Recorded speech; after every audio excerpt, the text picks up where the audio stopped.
The genealogical foundations of Demeter's divine existence trace back to the primordial cosmic order established by the Titans, those colossal deities who ruled before the Olympian pantheon assumed dominion over the Greek cosmos. Born to Kronos, the youngest and most cunning of the Titan children of Uranus and Gaia, and Rhea, the great mother goddess who embodied the fertile flow of time itself, Demeter emerged as part of the second generation of divine beings, destined to reshape the mythological landscape of ancient Greece. Kronos, having castrated his father Uranos with a sickle provided by Gaia, had assumed supremacy over the universe, yet this violent ascension carried with it a terrible prophecy. Uranos, in his dying moments, had cursed his son with the knowledge that one of Kronos' own children would overthrow him, just as he had overthrown his father. This curse became an obsession that would define Kronos' reign and directly impact the early existence of Demeter and her siblings. The Titan ruler's response to this prophetic threat manifested in one of the most horrifying acts recorded in Greek mythology.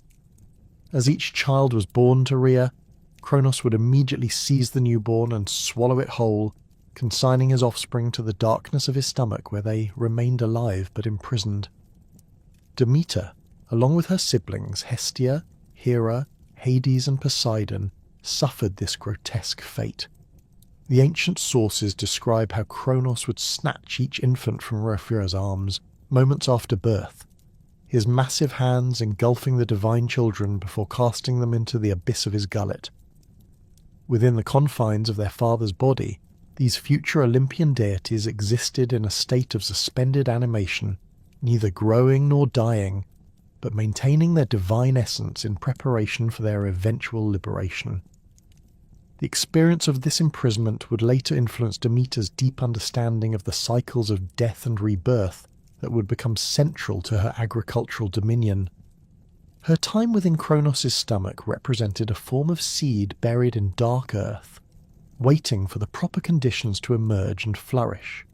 Rhea's anguish at losing child after child to her husband's paranoid hunger eventually drove her to seek counsel from her own parents, Gaia and Uranos. When she became pregnant with her sixth child, Zeus, these primordial deities devised a plan to save at least one of their grandchildren.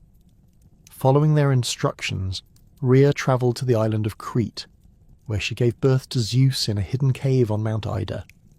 Instead of presenting the actual infant to Kronos, she wrapped a large stone in swaddling clothes and offered this decoy to her husband, who swallowed it without hesitation, believing he had consumed another potential usurper.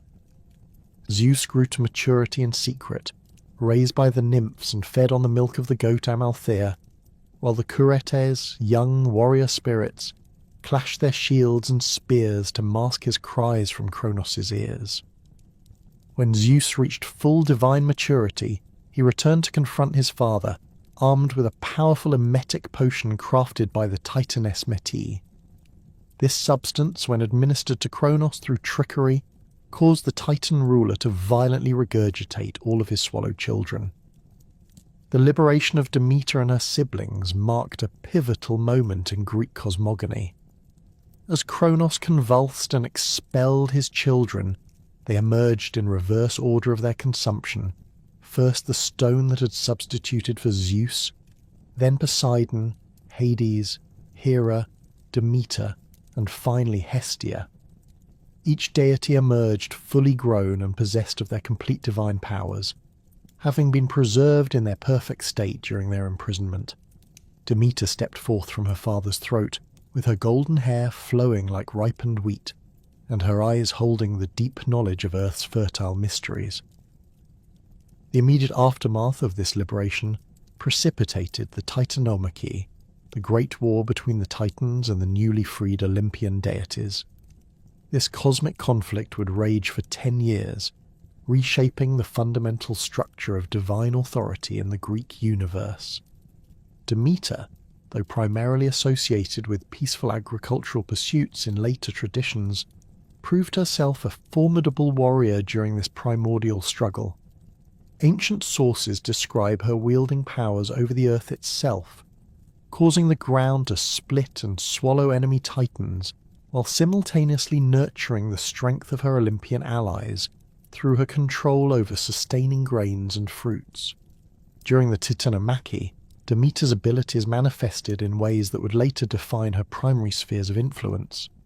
She could cause famines that weakened enemy forces while ensuring abundant harvests in territories controlled by the Olympians.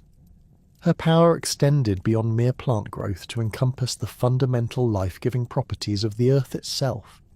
She commanded the seasonal cycles, determining when seeds would sprout, when crops would mature, and when the land would lie fallow in preparation for renewal.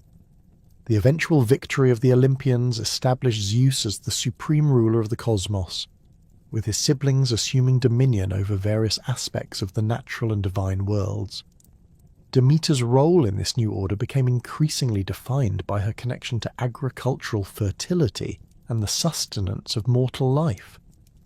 However, her origins as a daughter of Titans meant that she retained certain primordial characteristics that distinguished her from purely Olympian deities born after the cosmic reorganization. Pre-Olympian religious traditions suggest that Demeter's worship may have predated the establishment of the classical Greek pantheon, with evidence pointing to her possible evolution from earlier earth goddess figures venerated by pre-Hellenic populations throughout the Mediterranean region. Archaeological discoveries have uncovered fertility figurines and agricultural ritual objects dating to the Neolithic period that bear striking resemblances to later representations of Demeter, suggesting a continuity of worship that spans millennia. The epithet Potnia, meaning mistress or lady, appears in Linear B tablets from Mycenaean palace archives, possibly referring to an early form of Demeter worship. This title connects her to the broader tradition of great goddess veneration that characterized many Bronze Age Mediterranean cultures. The Mycenaean religious system, which preceded classical Greek mythology by several centuries, appears to have recognized a powerful female deity associated with grain production and agricultural cycles, who may represent a direct predecessor to the Demeter known in later Greek literature. Another significant early epithet, Ceto, meaning of the grain or bread giver, emphasizes Demeter's fundamental role as the provider of humanity's most basic sustenance. This name appears in some of the earliest Greek literary references to the goddess and highlights the practical, life-sustaining aspects of her divine nature. Unlike many Olympian deities whose primary concerns involved abstract concepts like wisdom, war, or love, Demeter's domain centered on the immediate physical needs of mortal existence. The epithet Thesmophoros, meaning bringer of divine law or establisher of customs, reveals another crucial aspect of Demeter's early characterization. This title suggests that her influence extended beyond agricultural matters to encompass the fundamental social and religious institutions that governed civilized life. The Thesmophoria, one of the most widespread and ancient festivals dedicated to Demeter, celebrated not only her role in ensuring agricultural abundance, but also her function as a civilizing force who taught humanity the proper methods of cultivation and the social structures necessary for stable communities. Regional variations in Demeter's worship across the Greek world reveal the complex process by which local earth goddess traditions became incorporated into the broader Olympian religious system. In Arcadia, she was venerated as Melena, the Black One, a title that emphasized her connection to the dark, fertile soil from which all plant life emerges. This epithet also linked her to chthonic aspects of divinity, connecting her worship to underground mysteries and the realms of the dead that would later become central to her mythology through the story of Persephone. The Eleusinian tradition, which would eventually become the most famous and influential centre of Demeter worship, preserves elements that suggest the goddess's integration of multiple pre-existing religious currents.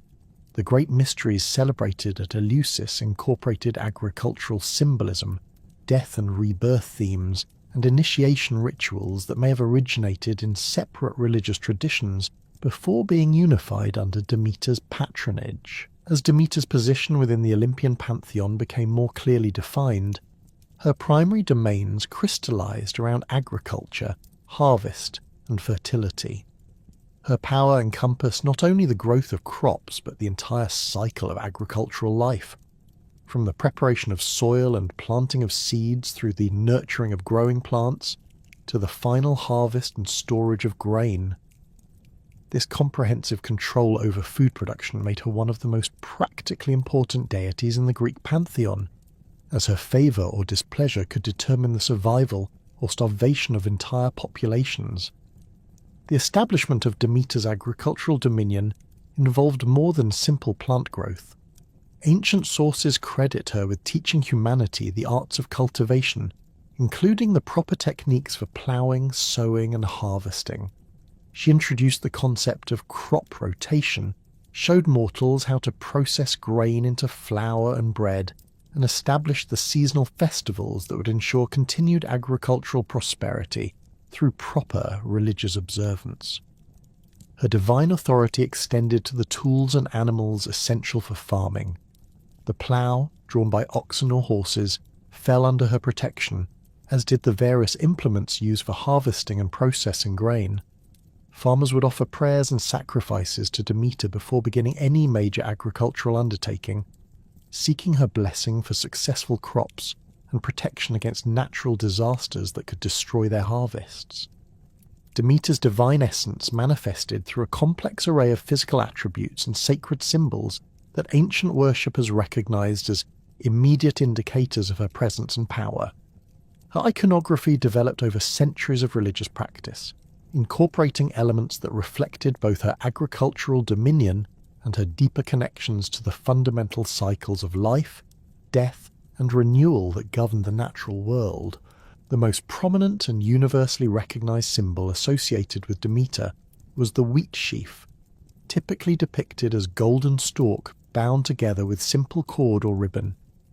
Ancient artistic representations consistently portrayed the goddess either holding these sheaves directly in her hands or having them prominently displayed near her divine person.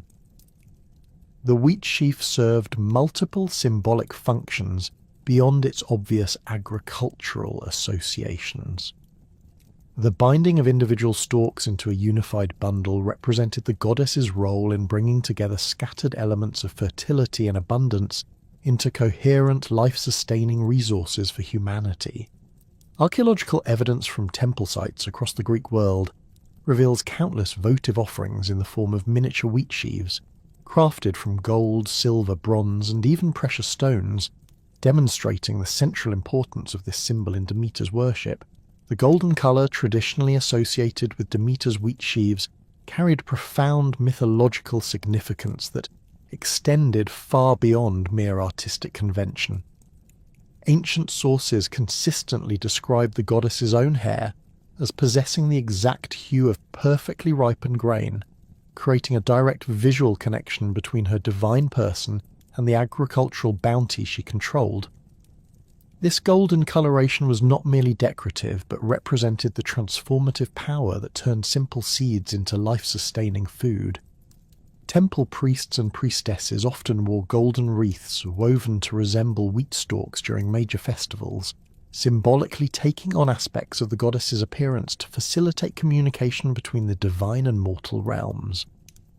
Poppies constituted another crucial element in Demeter's iconographic tradition, though their significance proved more complex and multifaceted than the straightforward agricultural symbolism of wheat. These flowers, with their vivid red petals and dark centres, commonly grew wild in grain fields throughout the Mediterranean region, creating natural associations between the goddess of harvest and these striking blooms. However, the mythological importance of poppies in Demeter's worship extended beyond their agricultural habitat to encompass their narcotic properties and their symbolic connections to sleep, dreams, and the boundary between life and death. Ancient artistic depictions frequently showed Demeter crowned with poppies or holding bouquets of these flowers alongside her wheat sheaves. The combination of these two botanical elements represented the dual nature of the goddess's power, her ability to provide both sustenance and rest. both conscious nourishment and the unconscious restoration that came through sleep and dreams. The narcotic effects of poppy seeds and sap were well known to ancient peoples, who used these substances in religious ceremonies and healing practices. Demeter's association with poppies thus connected her to the realm of altered consciousness and divine revelation that played important roles in mystery religions centered around her worship. The torch emerged as perhaps the most dramatically significant of Demeter's sacred symbols, particularly in connection with the mythological narratives that would define her relationship with her daughter Persephone. Ancient sources describe these torches as blazing with supernatural fire that never consumed the wooden handles and never required additional fuel to maintain their brilliant flames. The goddess typically carried 2 torches simultaneously, one in each hand, their light serving both practical and symbolic functions in her divine activities. The practical aspects of Demeter's torches related directly to their use in searching for lost or hidden things, most famously in her desperate quest to locate Persephone after the maiden's abduction by Hades. The supernatural light of these divine flames could penetrate any darkness and reveal secrets hidden in the deepest recesses of the earth or the most remote corners of the world. Mortal worshippers incorporated torch-bearing processions into many festivals dedicated to Demeter, with participants carrying ordinary torches that symbolically connected them to the goddess's divine illumination. The symbolic significance of Demeter's torches extended beyond their practical applications to represent the goddess's role as a bringer of enlightenment and wisdom. The flames symbolized the transformative power of knowledge, particularly the secret knowledge of agricultural techniques and seasonal cycles that enabled human civilization to flourish. The light of her torches also represented hope in times of darkness and despair, offering guidance and comfort to those who found themselves lost or separated from sources of sustenance and security. The cornucopia, or horn of abundance, became associated with Demeter as her worship evolved and incorporated influences from other Mediterranean fertility traditions. This curved, horn-shaped vessel, perpetually overflowing with fruits, grains and flowers, represented the goddess's capacity to provide endless abundance to those who honoured her properly. Ancient artistic representations typically showed the cornucopia as a large spiral-shaped container made from the horn of a divine goat or bull, its opening wide enough to pour forth an inexhaustible stream of agricultural products. The mythological origins of Demeter's cornucopia varied among different regional traditions, but most accounts connected it to her interactions with other divine beings who recognized and rewarded her fundamental importance to the cosmic order. Some sources describe the horn as a gift from Zeus, acknowledging his sister's crucial role in maintaining the fertility that sustained both mortal and divine populations.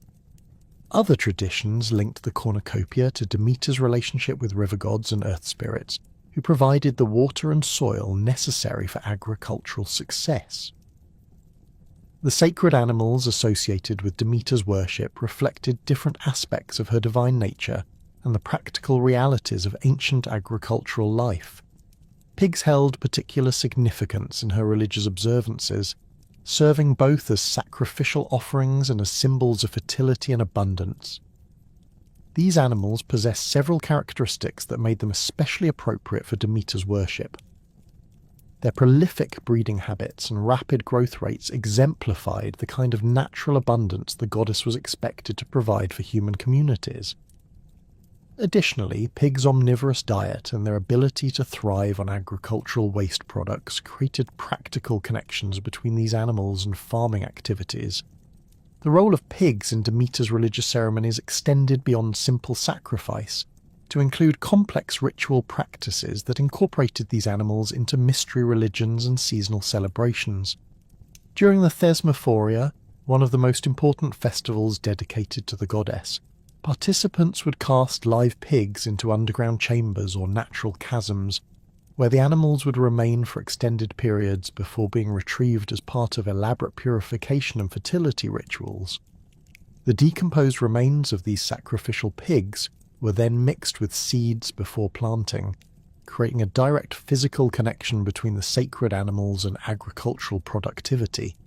Serpents occupied a more complex and ambiguous position within Demeter's sacred menagerie, representing both the chthonic aspects of her divine nature and the cyclical patterns of death and renewal that characterized agricultural life. These creatures' ability to shed their skins and emerge renewed made them powerful symbols of regeneration and rebirth, concepts central to understanding the seasonal cycles that governed farming activities. Ancient artistic depictions sometimes showed Demeter with serpents coiled around her arms or emerging from the earth at her feet, emphasizing her connections to underground mysteries and the hidden forces that drove plant growth. The mythological significance of serpents in Demeter's worship also connected to their role as guardians of sacred spaces and hidden knowledge. Many temples dedicated to the goddess maintained sacred serpents that were believed to possess prophetic abilities and to serve as intermediaries between the divine and mortal realms. These temple serpents were typically fed offerings of milk, honey, and grain cakes, receiving treatment that acknowledged their status as semi-divine beings rather than mere animals. Horses represented another crucial category of sacred animals associated with Demeter, though their significance operated on different levels than the fertility symbolism embodied by pigs or the chthonic mysteries represented by serpents. The connection between horses and Demeter reflected both practical agricultural considerations and deeper mythological narratives that explored the goddess's relationships with other divine beings. In practical terms, horses served as essential draft animals for ploughing and other farming activities, making them indispensable partners in the agricultural processes that fell under Demeter's protection. The mythological associations between Demeter and horses proved more complex and often more troubling than the straightforward agricultural connections. Several ancient sources preserved narratives in which the goddess took the form of a mare, or was pursued by male deities who had assumed equine shapes. These stories typically involved themes of pursuit, transformation, and unwanted sexual attention that reflected broader cultural anxieties about divine power and feminine autonomy. The most famous of these narratives involved Poseidon's pursuit of Demeter, during which both deities assumed horse forms in an elaborate chase that ended with the birth of the divine horse Arion. Ancient sources provided detailed descriptions of Demeter's physical appearance that emphasized both her maternal nature and her connections to agricultural abundance. Her hair, consistently described as golden in colour, was said to flow like ripened wheat in the wind, creating immediate visual associations with the grain crops that formed the foundation of human sustenance. This golden coloration was not merely blonde in the ordinary human sense, but possessed a supernatural luminosity that reflected the divine essence of perfectly mature grain ready for harvest.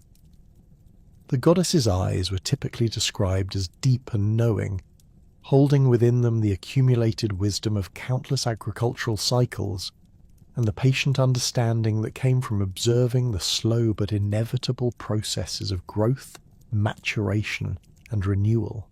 Ancient artists often depicted these eyes as particularly large and expressive, capable of conveying both the nurturing compassion of an ideal mother and the stern authority of a divine being whose favour was essential for human survival. Demeter's physical stature in ancient descriptions consistently emphasized her maternal qualities, while maintaining the dignity and authority appropriate to her divine status. She was typically portrayed as a woman of mature years, neither young nor old, but possessed of the full physical development and emotional depth that came with motherhood and the experience of both joy and loss. Her figure was described as full and generous, reflecting the abundance she provided to humanity, while avoiding the extremes of either excessive thinness or overwhelming corpulence. The goddess's clothing in ancient artistic and literary descriptions typically consisted of flowing robes that emphasized both her divine status and her connections to agricultural cycles. These garments were often described as changing colour with the seasons, green during planting time, golden during harvest, and darker earth tones during the fallow periods when fields lay dormant. The fabric of her robes was said to rustle like grain stalks in the wind, creating auditory associations with agricultural imagery, even when the goddess was not directly engaged in farming activities. Demeter's divine powers extended far beyond simple control over plant growth to encompass the fundamental forces that governed seasonal change and agricultural productivity. Her ability to determine when seasons would begin and end gave her enormous influence over the rhythm of human life, as ancient communities organised their entire social and economic activities around the agricultural calendar she controlled.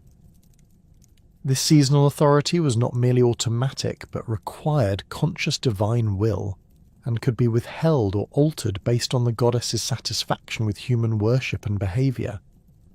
The goddess's power over crop fertility operated at multiple levels, from the germination of individual seeds to the productivity of entire regions. She could ensure that planted seeds would sprout and grow into healthy, abundant crops, or she could cause them to rot in the ground before germination could occur. Her influence extended to every stage of plant development, determining not only whether crops would grow, but how large they would become, how resistant they would be to disease and pests, and how nutritious they would prove when harvested and consumed. Perhaps most dramatically, Demeter possessed the ability to bring either abundance or famine to mortal communities based on their treatment of her worship and their adherence to the agricultural and social customs she had established. This power made her one of the most practically feared deities in the Greek pantheon, as her displeasure could result in widespread starvation and social collapse. Ancient sources preserved numerous accounts of famines that were attributed to Demeter's anger, typically resulting from failures to observe proper religious ceremonies or violations of sacred agricultural taboos. The goddess's control over abundance manifested not only in the quantity of crops produced, but in their quality and nutritional value. Fields blessed by Demeter's favour would yield grain that was particularly nourishing and flavourful, while areas under her displeasure might produce crops that appeared healthy but provided little sustenance to those who consumed them. This qualitative aspect of her power meant that communities needed to maintain her goodwill not merely to ensure adequate harvests, but to guarantee that those harvests would actually sustain human life and health. The catastrophic events that would forever alter Demeter's divine existence and reshape the fundamental structure of the Greek cosmos began on what appeared to be an ordinary day in the eternal spring that characterized the age when gods walked more freely among mortals. Persephone, Demeter's beloved daughter, whose name meant she who brings destruction, though her nature seemed to embody only beauty and innocence, had ventured forth from her mother's sacred groves to gather flowers in the company of the Oceanids and other divine maidens who served as her constant companions. The location of this fateful flower-gathering expedition varied among ancient sources, reflecting the widespread nature of Demeter's worship and the tendency for different regions to claim connection to this pivotal mythological event. The most frequently cited location was the Nysian Plain, a mystical meadow that existed somewhere between the mortal and divine realms, perpetually blooming with flowers of supernatural beauty and fragrance. This plain was described as stretching endlessly in all directions, its grass always perfectly green and soft, its flowers never wilting or losing their vibrant colours regardless of seasonal weather. Alternative traditions place the abduction near Enna in Sicily, a location that would later become one of the most important centres of Demeter's worship in the Western Mediterranean. The Sicilian version emphasised the island's volcanic nature, with the Earth's opening to receive Hades and his captive bride being attributed to the same chthonic forces that created Mount Etna and the other fiery peaks that dominated the landscape. Archaeological evidence from Enna and surrounding areas has revealed extensive temple complexes dedicated to Demeter and Persephone, suggesting that this localization of the myth served important religious and political functions for Sicilian Greek communities. Other regional traditions situated the abduction in various locations throughout the Greek world, from the plains of Attica near Athens to remote valleys in Arcadia, where ancient earth goddess worship had persisted since pre-Olympian times. Each location claimed to preserve physical evidence of the cosmic trauma, chasms in the earth that never fully healed, springs that ran red with divine blood, or patches of ground where no flowers would grow despite the surrounding fertility.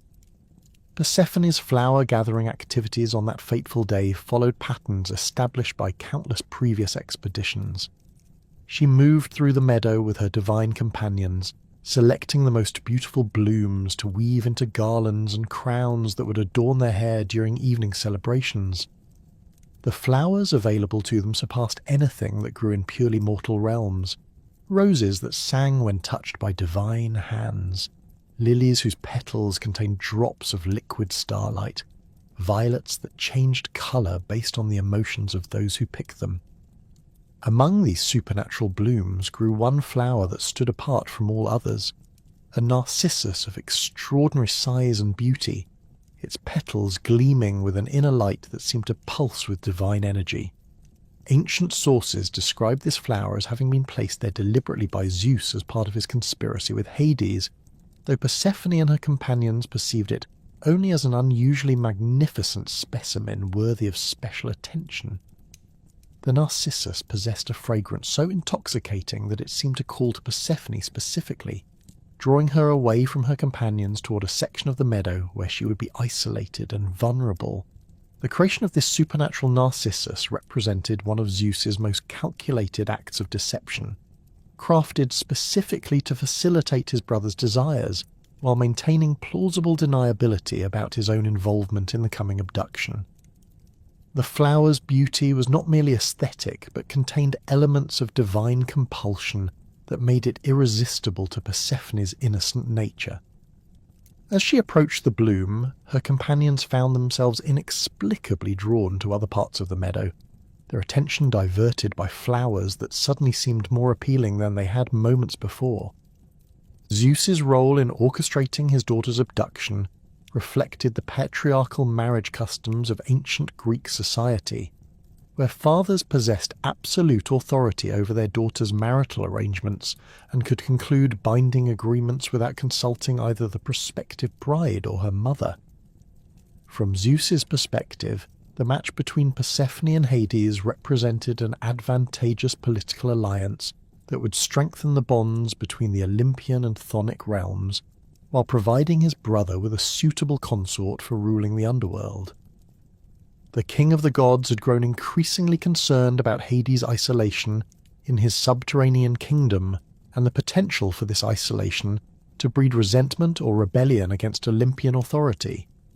By providing his brother with a wife who was both beautiful and possessed of divine power in her own right, Zeus believed he was solving multiple problems simultaneously, satisfying Hades' desire for companionship, ensuring the loyalty of the underworld's ruler, and creating stronger familial ties between the various branches of divine authority. Zeus's decision to exclude Demeter from these marriage negotiations demonstrated either callous disregard for his sister's maternal feelings or calculated recognition that she would never willingly consent to her daughter's relocation to the realm of the dead. Ancient sources suggest that Zeus understood perfectly well how devastating this separation would be for both Demeter and Persephone, but he prioritized political considerations over family harmony, believing that divine authority required difficult decisions that transcended personal sentiment. The timing of Zeus's conspiracy with Hades coincided with a period of particular stability in the cosmic order, when the Titanomachy had been concluded for several generations and the various divine realms had settled into relatively peaceful coexistence. This stability may have contributed to Zeus's confidence that he could manage the consequences of his deception, as he had successfully navigated numerous previous crises through a combination of divine authority and strategic compromise. As Persephone knelt to pluck the supernatural narcissus, the earth beneath her feet began to tremble with vibrations that seemed to emanate from the deepest foundations of the world. The trembling started subtly, barely perceptible even to divine senses, but rapidly intensified until the entire meadow shook with the force of subterranean powers being unleashed. The other divine maidens scattered across the flower-filled plain initially attributed the trembling to minor seismic activity of the type that occasionally affected even divine realms. The moment Persephone's fingers touched the narcissus stem, the earth split open with a sound like thunder echoing from underground caverns. The crack began as a narrow fissure directly beneath the supernatural flower, but rapidly widened into a chasm that revealed the darkness of the underworld far below. From this opening rose the acrid scent of sulphur and the cold air of caverns that had never known sunlight, creating an atmosphere of dread that immediately alerted Persephone to the supernatural nature of what was occurring. Hades emerged from this chasm driving a chariot pulled by 4 immortal horses whose coats were the colour of midnight and whose eyes blazed with the fires of the underworld. These divine steeds, born from the union of elemental darkness and infernal flame, possessed the ability to travel instantly between any locations in the cosmos, making them ideal for the rapid abduction that Hades had planned. Their hooves struck sparks from the air itself as they climbed from the depths of the earth into the divine meadow, where Persephone knelt frozen in terror. The Lord of the Underworld himself presented a figure of terrible majesty as he burst forth from his subterranean realm. His skin possessed the pale coloration of someone who had spent eons away from sunlight, while his hair and beard were black as the deepest caves in his domain. He wore robes that seemed to absorb light rather than reflect it, creating an aura of darkness that moved with him as he urged his horses toward the paralyzed maiden. In his hands he carried a scepter topped with precious stones that gleamed with their own inner fire, symbols of the mineral wealth that lay buried in his underground kingdom. Persephone's reaction to Hades' sudden appearance combined terror, confusion, and desperate attempts to understand what was happening to her. She had never encountered the ruler of the underworld before, as he rarely ventured into the upper realms where she spent her time, and his fearsome appearance bore no resemblance to the gentle divine beings who normally populated her world. Her first instinct was to call out for her mother, her voice carrying across the meadow with supernatural clarity that should have reached Demeter regardless of distance. The abduction itself unfolded with terrifying swiftness. Hades leaped down from his chariot, his movements displaying the inhuman speed and strength that characterized divine beings when they chose to exert their full power. He seized Persephone around the waist, lifting her from the ground despite her struggles and desperate attempts to escape his grasp. Her divine companions, scattered across the meadow and initially confused by the sudden appearance of the chasm and the dark chariot, began rushing toward her location, but the distance was too great for them to intervene before Hades had accomplished his purpose. As Hades lifted Persephone into his chariot, her cries for help echoed across the divine realm with such intensity that they should have immediately alerted every deity within vast distances of the meadow. The supernatural acoustics of divine realms typically ensured that calls for assistance from one god would be heard by others, creating a network of mutual protection and support. However, Zeus had taken precautions to prevent this normal divine communication from functioning properly, using his authority over the cosmic order to muffle Persephone's cries and prevent them from reaching potential rescuers. The moment Hades' chariot began its descent back into the chasm, carrying the struggling Persephone toward the underworld, the earth began closing above them with the same supernatural speed that had characterized its opening. The edges of the great crack drew together like a wound healing itself, erasing physical evidence of what had occurred while trapping Persephone in the darkness below. The supernatural Narcissus, its purpose fulfilled, withered and disappeared, leaving no trace of the supernatural bait that had drawn the maiden to her doom. The cosmic consequences of Persephone's disappearance began manifesting immediately, though their full scope would not become apparent until Demeter discovered her daughter's absence. The fundamental balance between the upper and lower realms had been disrupted by the violent transfer of a major divine being from one sphere to another without proper ritual preparation or cosmic authorization. The flowers in the meadow where the abduction had occurred began wilting despite their supernatural nature, their petals falling like tears to mark the spot where innocence had been violated. The divine companions who had witnessed the abduction found themselves struggling with supernatural confusion that prevented them from clearly remembering or accurately describing what they had seen. This confusion was not natural, but resulted from divine intervention designed to obscure the truth of what had occurred and protect the conspirators from immediate exposure. The Oceanids and other nymphs who had accompanied Persephone retained vague impressions of darkness, terrible horses, and their friends' desperate cries, but the specific details remained frustratingly elusive. Meanwhile, Demeter continued her divine activities in other parts of her domain, unaware that the cosmic order had been fundamentally altered by her daughter's abduction. She was engaged in the seasonal work of ensuring proper crop growth across the Mediterranean region, visiting mortal communities to observe their agricultural practices and provide divine assistance where needed.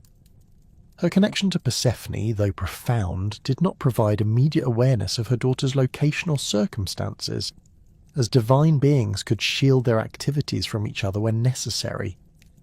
The first indication that something had gone wrong came when Demeter attempted to contact Persephone through the supernatural bonds that connected them as mother and daughter.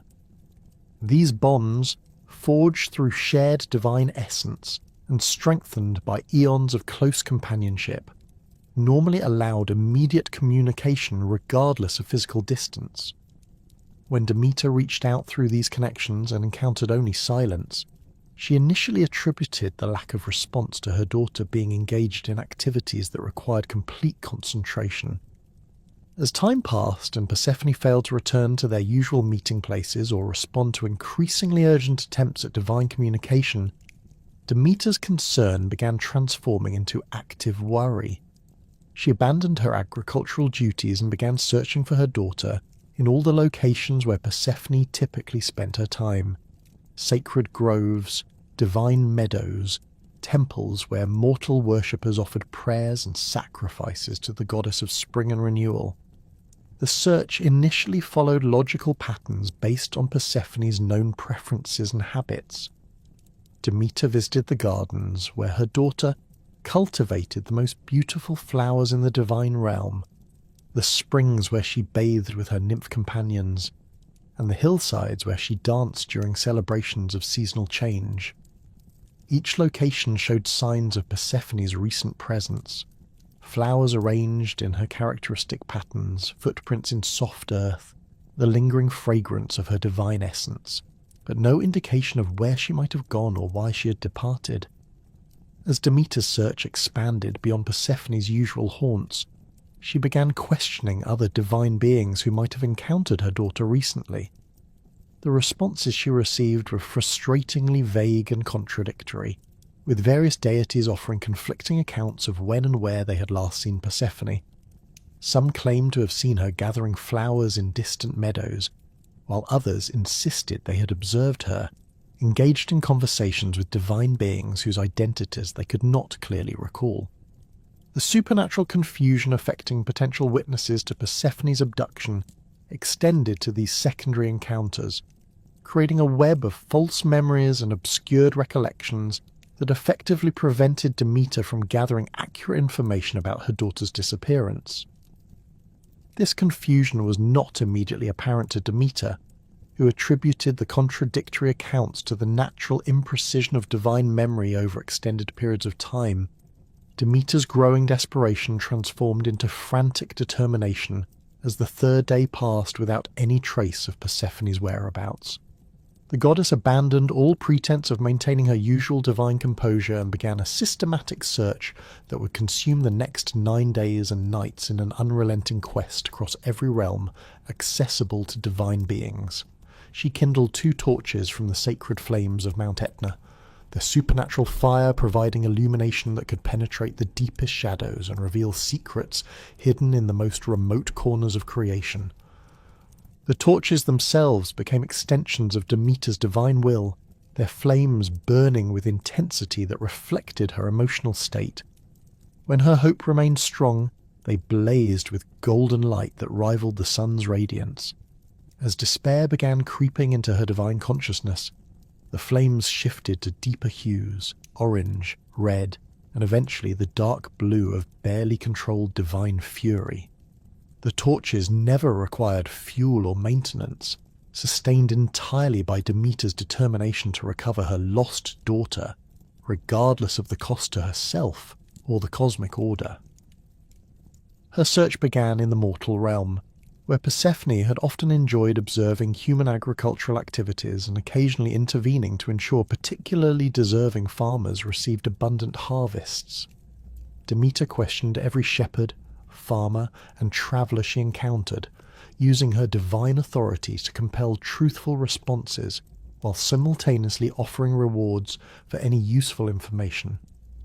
The mortals she interrogated displayed genuine desire to assist the obviously distressed goddess, but none possessed knowledge of Persephone's disappearance. The goddess's interactions with mortals during this period reveal the depth of her emotional turmoil. Normally, Demeter approached humans with patient benevolence, understanding their limitations and treating their concerns with maternal compassion. Now, her questions came in rapid succession, her divine presence radiating anxiety that made even the bravest mortals tremble. She would appear suddenly in fields or villages, her torch flames casting dancing shadows as she demanded information about a beautiful maiden who might have passed through their territories.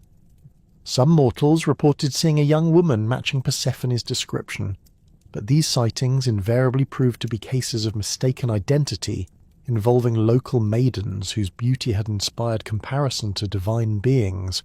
Others claimed to have heard distant cries for help carried on the wind, but when pressed for details, they could provide nothing more substantial than vague impressions of distress that might have originated from any number of sources. Demeter's search extended beyond simple questioning to active investigation of physical evidence. She examined every flower that had been picked recently, every footprint in soft earth, every disturbed patch of vegetation that might indicate someone had passed through. Her divine senses, normally attuned to the broad patterns of agricultural cycles and seasonal change, focused with microscopic intensity on detecting any trace of her daughter's presence or passage. The goddess's methodical examination of potential evidence led her to discover several locations where the natural order had been subtly disturbed. Flowers wilted without apparent cause, springs ran muddy despite clear weather, and animals displayed unusual nervousness that suggested exposure to supernatural forces. These anomalies formed no clear pattern that might indicate Persephone's direction of travel, but they confirmed Demeter's growing suspicion that her daughter's disappearance involved divine intervention rather than simple mischance.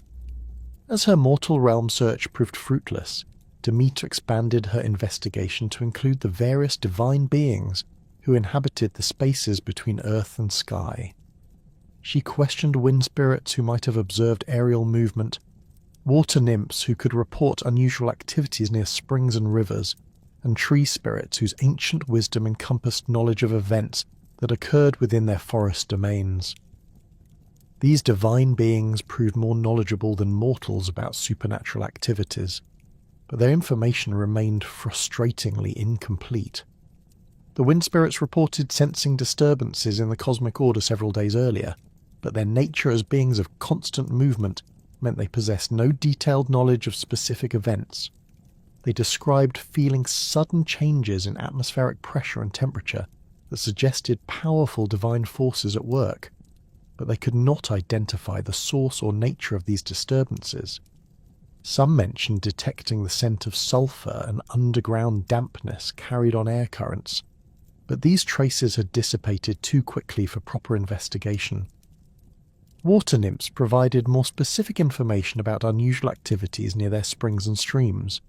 Several reported that their waters had briefly turned cold and dark, as if contaminated by contact with chthonic forces. Others described hearing echoes of distressed cries that seemed to emanate from deep underground. transmitted through the network of underground streams that connected surface waters to subterranean caverns.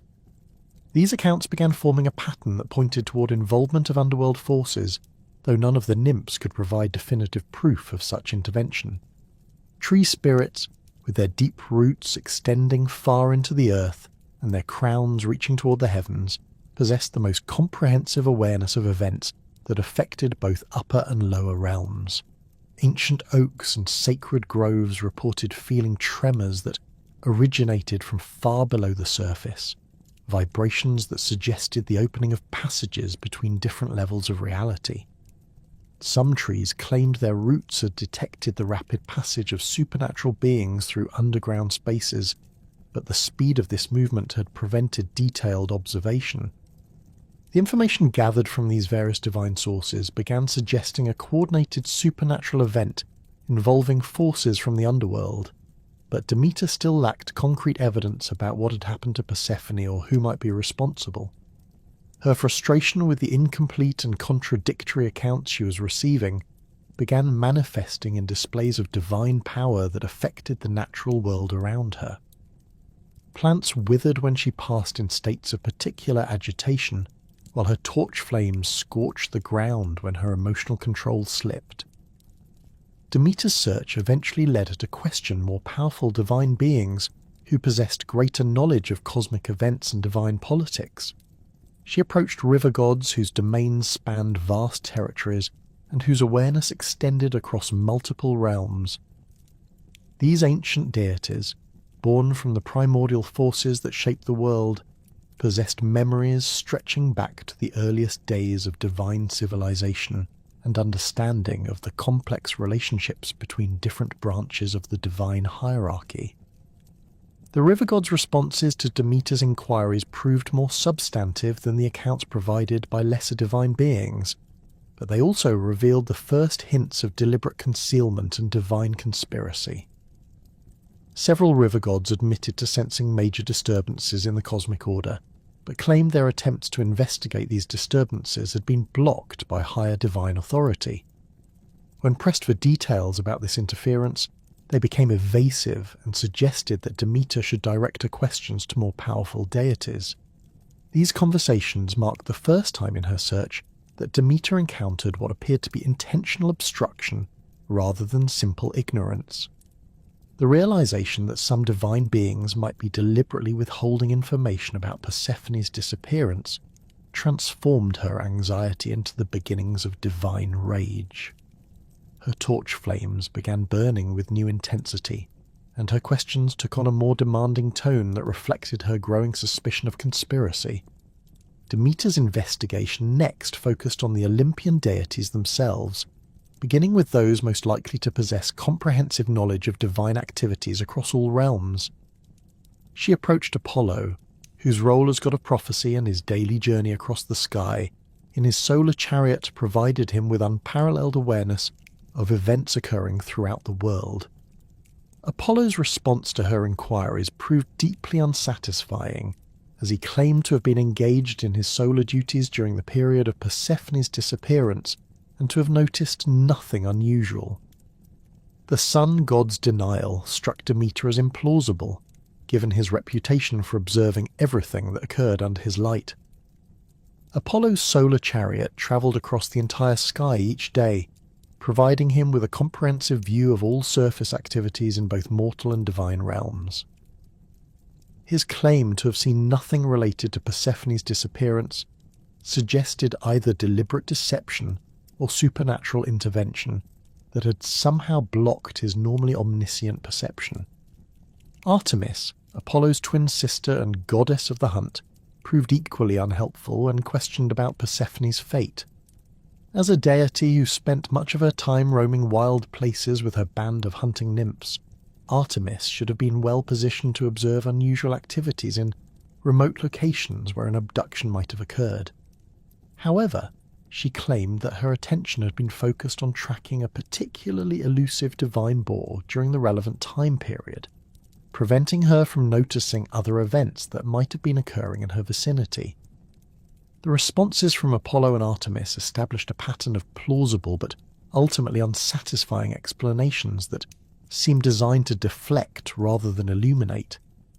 Demeter's growing suspicion that she was encountering coordinated deception rather than coincidental ignorance began affecting her approach to subsequent investigations. Her questions became more direct and confrontational, while her divine presence radiated increasing levels of barely controlled power that made even fellow Olympians uncomfortable. Athena's response to Demeter's inquiries proved particularly frustrating, as the goddess of wisdom claimed to be engaged in deep meditation on matters of cosmic justice during the period when Persephone had disappeared. This explanation struck Demeter as convenient rather than credible, given Athena's reputation for maintaining awareness of all significant events that might affect the stability of divine rule.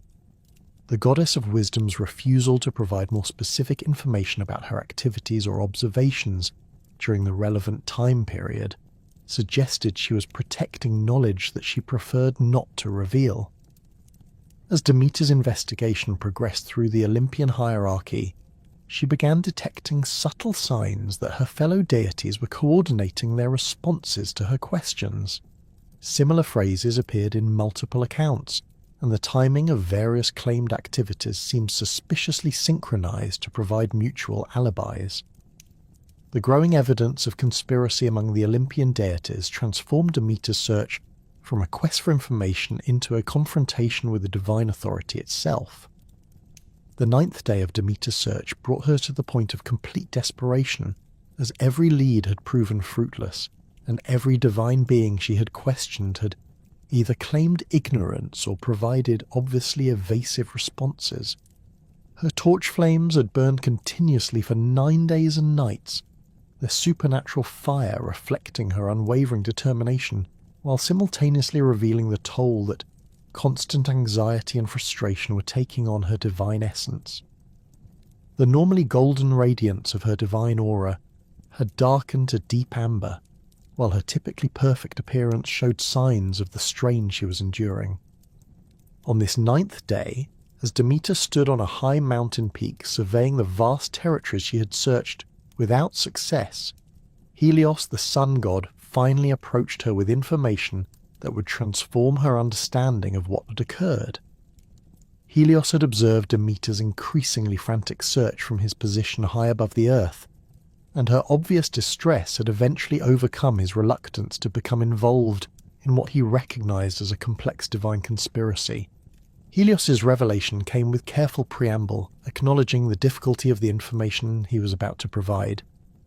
He explained that his position as the sun god required him to observe all events that occurred under his light, but it also bound him to discretion regarding the private activities of other divine beings. His decision to break this discretion in Demeter's case reflected his recognition that the cosmic order itself was being threatened by the consequences of Persephone's disappearance. The sun god's account of Persephone's abduction provided Demeter with the first complete and accurate description of what had befallen her daughter. Helios described observing the supernatural Narcissus that had been placed to lure Persephone away from her companions, the sudden opening of the earth, and Hades' emergence with his dark chariot drawn by underworld horses. He detailed the speed and violence of the abduction itself, Persephone's desperate struggles and cries for help, and the rapid closing of the earth that had concealed all evidence of what had occurred. More devastating than the details of the abduction itself was Helios's revelation of Zeus's role in orchestrating the entire event. The sun god explained that the king of the gods had concluded a formal marriage agreement with Hades, promising Persephone as a bride without consulting either the maiden herself or her mother. Zeus had used his supreme divine authority to facilitate the abduction by creating the supernatural lure, muffling Persephone's cries for help, and ensuring that potential witnesses would be confused about what they had observed. The revelation of Zeus's betrayal struck Demeter with force that transcended simple emotional devastation to encompass fundamental challenges to her understanding of divine justice and family loyalty.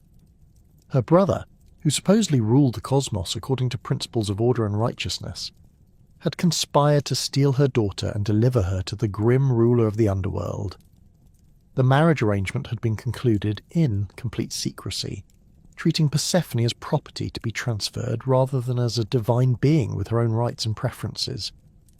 Demeter's immediate response to Helios's revelation combined grief, rage, and a sense of betrayal so profound that it began affecting the natural world around her. The mountain peak where she stood began showing signs of blight as her emotional turmoil manifested in supernatural effects on plant and animal life. Flowers wilted, grass turned brown, and the very air seemed to grow colder as her divine essence radiated the chill of absolute despair. The goddess's rage against Zeus transcended personal anger to encompass fundamental rejection of the divine order that had permitted such betrayal to occur. If the king of the gods could sacrifice his own sister's happiness and his niece's freedom to achieve political objectives, then the entire system of divine authority had revealed itself as fundamentally corrupt and unworthy of respect or cooperation. Demeter's withdrawal from her agricultural duties began at this moment, as she consciously decided to abandon the responsibilities that had defined her existence since the establishment of the Olympian order. Her abandonment of divine duties manifested first in her refusal to return to Olympus and resume her place in the celestial hierarchy. The mountain peak where she had received Helios's revelation became her place of self-imposed exile, a location from which she could observe the consequences of her withdrawal while remaining removed from the divine community that had betrayed her trust. Her torch flames, which had burned continuously throughout her 9-day search, finally began to dim as her purpose shifted from seeking Persephone to punishing those responsible for her daughter's fate. The cosmic consequences of Demeter's withdrawal from her divine responsibilities began manifesting within days of her decision to abandon her agricultural duties.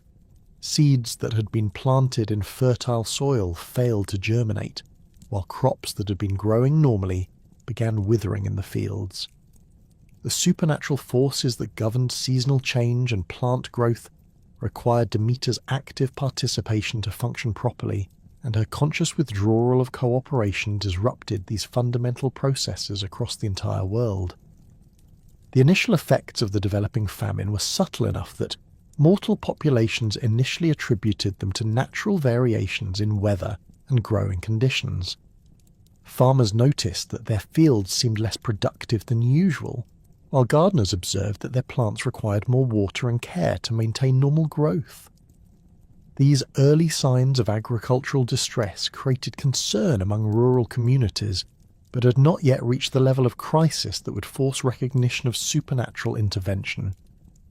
As Demeter's grief and rage continued to intensify, the agricultural disruption spread beyond simple crop failure to encompass the entire cycle of natural fertility that sustained both mortal and divine populations. Fruit trees ceased producing, vegetable gardens yielded only withered plants, and even wild plants that normally grew without human cultivation began showing signs of supernatural blight. The goddess's emotional state had become so fundamentally opposed to growth and renewal that her very presence in the world was preventing the natural processes that sustained life itself. The goddess's withdrawal from divine society began manifesting in ways that extended far beyond her refusal to maintain agricultural cycles. Demeter descended from her mountain refuge and began wandering the earth as a solitary figure, deliberately obscuring her divine identity through supernatural transformation.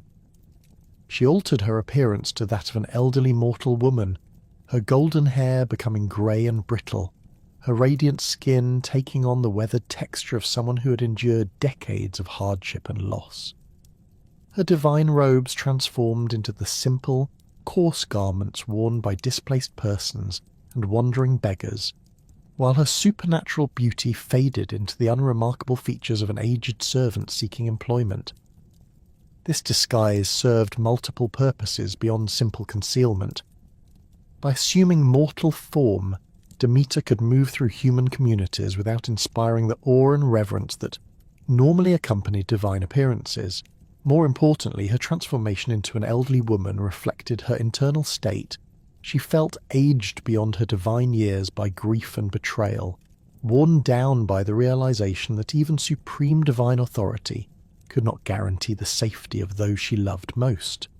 The disguise also allowed her to experience firsthand the consequences of her agricultural withdrawal as mortal communities began struggling with crop failures and food shortages. Demeter's wandering took her across vast distances, through kingdoms and city-states where her divine influence had once ensured abundant harvests and prosperous farming communities.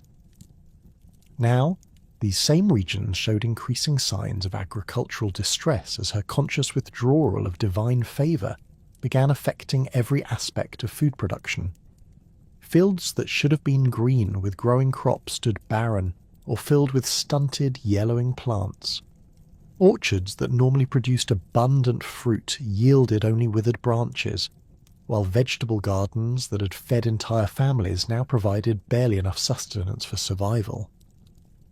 The goddess's journey eventually brought her to the coastal region of Attica, where the small city of Eleusis stood surrounded by farmland that had once been among the most fertile in the Mediterranean world.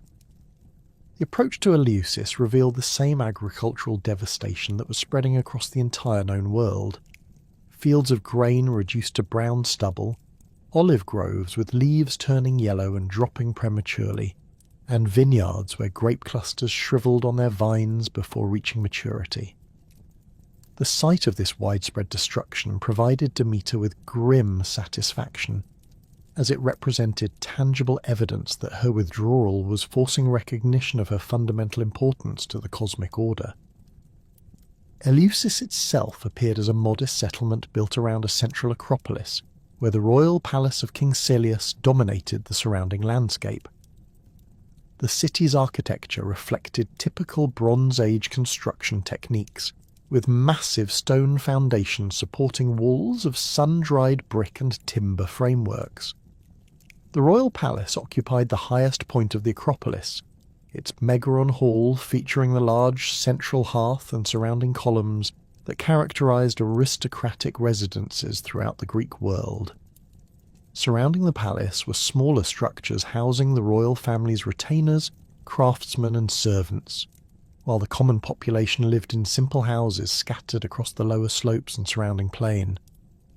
The city's water supply depended primarily on a spring located outside the main settlement, known to locals as the Maiden Well because young women traditionally gathered there to draw water for their households.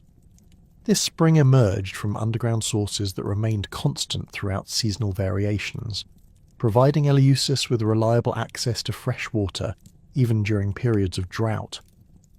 The area around the well had been developed into a gathering place where women could socialize while performing their daily water-carrying duties, with stone benches and shade trees creating a comfortable environment for extended conversations. Demeter's arrival at the Maiden Well coincided with the daily water-gathering activities of the royal household's female members. 4 young women approached the spring carrying bronze water vessels, their fine clothing and elaborate hairstyles immediately identifying them as members of the aristocratic class rather than common servants. These were the daughters of King Celeus and Queen Metanira, Calidissa, Cleisidice, Demo, and Calitho, whose ages ranged from late adolescence to early adulthood, and whose beauty had made them renowned throughout the surrounding region. The royal daughters discovered the disguised goddess seated on a stone beside the well, her head covered by her worn cloak and her posture conveying the exhaustion of someone who had travelled great distance without adequate rest or nourishment. Her appearance immediately aroused their sympathy, as her obvious distress and advanced age made her seem particularly vulnerable and deserving of assistance. The young women approached her with the courtesy that their aristocratic upbringing had taught them to show towards strangers, especially those who appeared to be in need of help. Calidis, the eldest of the sisters and therefore their spokesperson in social situations, addressed the stranger with formal politeness while genuinely concerned about her welfare. She inquired about the woman's origins and destination, offering the hospitality that Greek custom required toward travellers who appeared at community gathering places. The other sisters supported their elders' approach with appropriate expressions of concern and willingness to provide whatever assistance might be needed. Demeter responded to their kindness with a carefully constructed story that explained her presence while concealing her true identity. She identified herself as Doso, claiming to be from Crete and explaining that she had been captured by pirates during a sea voyage and had recently escaped from captivity. This background provided plausible explanation for her apparent distress, her lack of possessions, and her need for employment and shelter. The story of pirate captivity was common enough in the ancient Mediterranean world to seem entirely credible, while her claimed Cretan origins explained any unfamiliarity with local customs or dialects. The goddess elaborated on her fictional background by describing herself as an experienced nursemaid and household manager whose skills had been developed through years of service in aristocratic Cretan households. She claimed expertise in caring for infants and young children, managing domestic servants, and overseeing the various activities required to maintain large households. This presentation of her qualifications was designed to make her appear valuable to potential employers, while explaining her presence at the well, where she might encounter members of wealthy families seeking domestic help. The royal daughters responded to Doso's story with immediate sympathy and practical concern for her welfare. They recognized that her claimed skills would make her a valuable addition to their household, particularly given their mother's recent delivery of a son who required expert nursing care. Queen Metanera had been seeking experienced help with the infant's care, as royal children required specialized attention that went beyond the capabilities of ordinary servants. The timing of Doso's arrival seemed providential, offering a solution to their household's current needs while providing the stranger with employment and security. Calidus explained their family situation, describing their parents King Celius and Queen Metanera, and mentioning the recent birth of their baby brother Demephon. She indicated that their mother would likely be interested in employing someone with Doso's claimed qualifications, particularly given the importance of ensuring proper care for the royal heir. The sisters also mentioned their household's current difficulties with maintaining adequate food supplies, attributing these problems to the widespread agricultural failures that were affecting the entire region. The irony of this situation was not lost on Demeter, who found herself being offered employment to help care for a mortal infant, while her own divine daughter remained trapped in the underworld beyond her reach. However, the opportunity to integrate herself into a mortal household provided exactly the kind of concealment and temporary purpose she needed while determining her next course of action. The prospect of caring for an infant also appealed to her frustrated maternal instincts, offering a partial outlet for the nurturing impulses that could no longer be directed toward Persephone. The sisters invited Doso to accompany them back to the palace, where they could present her to their mother and arrange for her employment if Queen Metanera found her qualifications satisfactory. They gathered their filled water vessels and began the walk back toward the city, with Doso following at a respectful distance that maintained the social distinctions appropriate to her assumed status as a potential servant. The procession moved slowly to accommodate the elderly woman's apparent frailty, though in reality Demeter was deliberately moderating her divine strength to maintain her mortal disguise. The approach to the royal palace provided Demeter with opportunity to observe the effects of her agricultural withdrawal on this particular community. The fields surrounding Eleusis showed the same signs of supernatural blight that she had observed throughout her wandering withered crops, dying livestock, and desperate farmers attempting various remedies for problems they could not understand. The city's population displayed the anxiety and confusion typical of communities facing inexplicable agricultural disasters, with groups of citizens gathered in public spaces discussing possible causes and solutions for their mounting food shortages. Inside the palace courtyard, the royal daughters led Doso through areas normally restricted to family members and trusted servants. The building's interior revealed the wealth and sophistication of Bronze Age aristocratic life.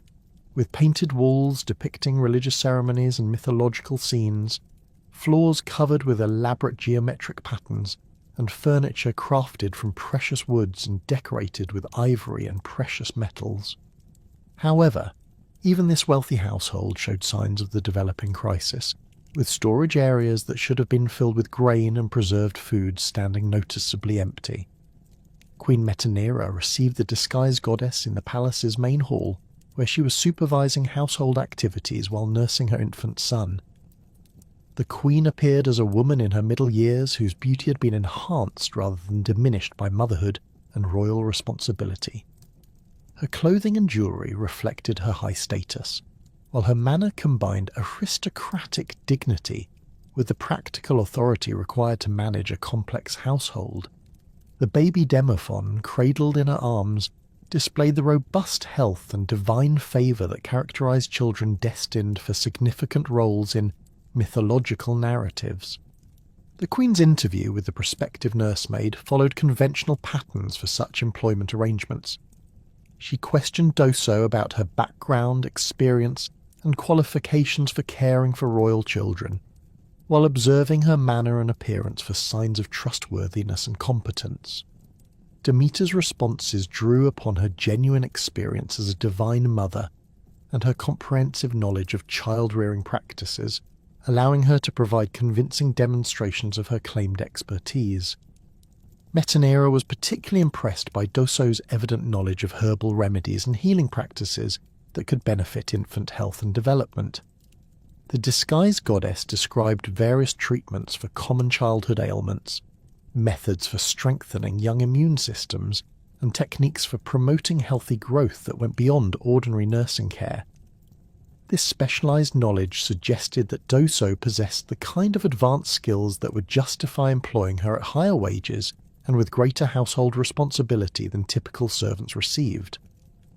The employment agreement concluded with Metanira offering Doso a position as principal nursemaid to Prince Demophon, with additional responsibilities for overseeing other aspects of household management related to childcare and domestic organisation. The salary offered reflected recognition of her apparent qualifications, while the living arrangements provided her with private quarters appropriate to her senior status within the household hierarchy. These terms satisfied Demeter's need for concealment and temporary purpose while providing the royal family with services that would prove far more valuable than they initially understood. Demeter's integration into the royal household proceeded smoothly, as her divine wisdom and genuine maternal instincts made her exceptionally effective in her assumed role. Her care of the infant Demophon went beyond ordinary nursing duties to encompass subtle applications of divine power that promoted the child's health and development in ways that seemed miraculous to mortal observers. The baby thrived under her attention, growing stronger and more beautiful with each passing day in ways that exceeded normal human development patterns. The goddess's presence in the household also began affecting other aspects of domestic life in subtle but significant ways. Her knowledge of household management, gained through eons of divine experience, allowed her to implement improvements in food storage, meal preparation, and general domestic efficiency that helped the royal family cope better with the developing agricultural crisis.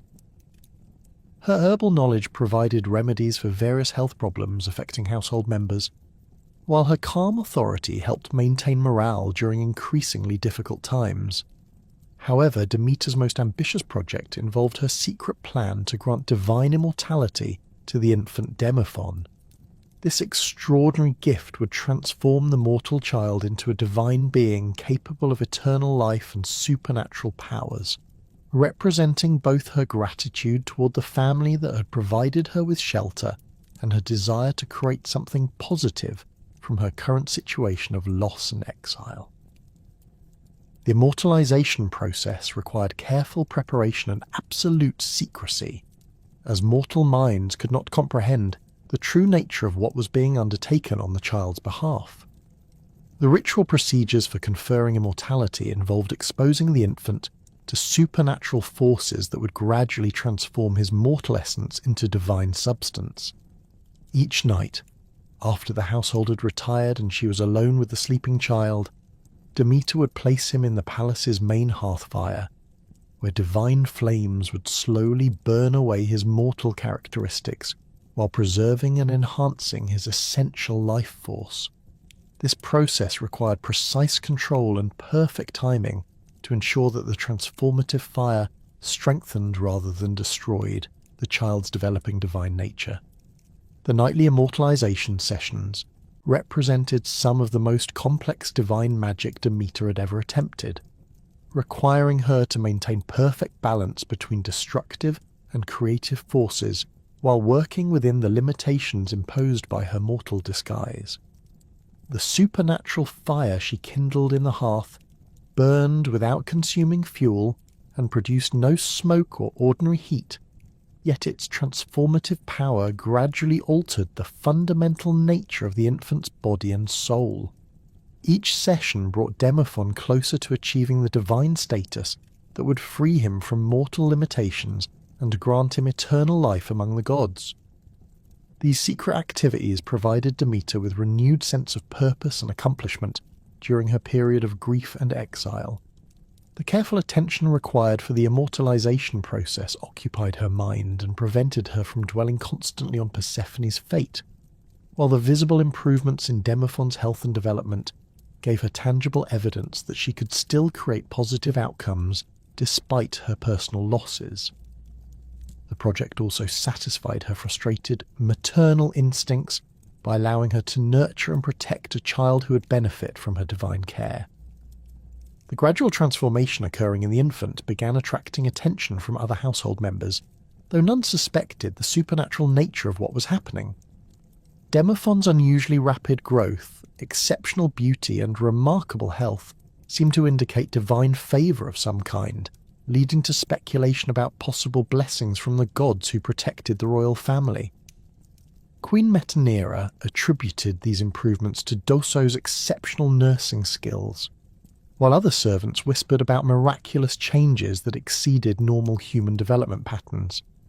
The agricultural devastation that had begun as localized crop failures around Eleusis rapidly expanded into a worldwide catastrophe as Demeter's grief over Persephone's abduction intensified with each passing day.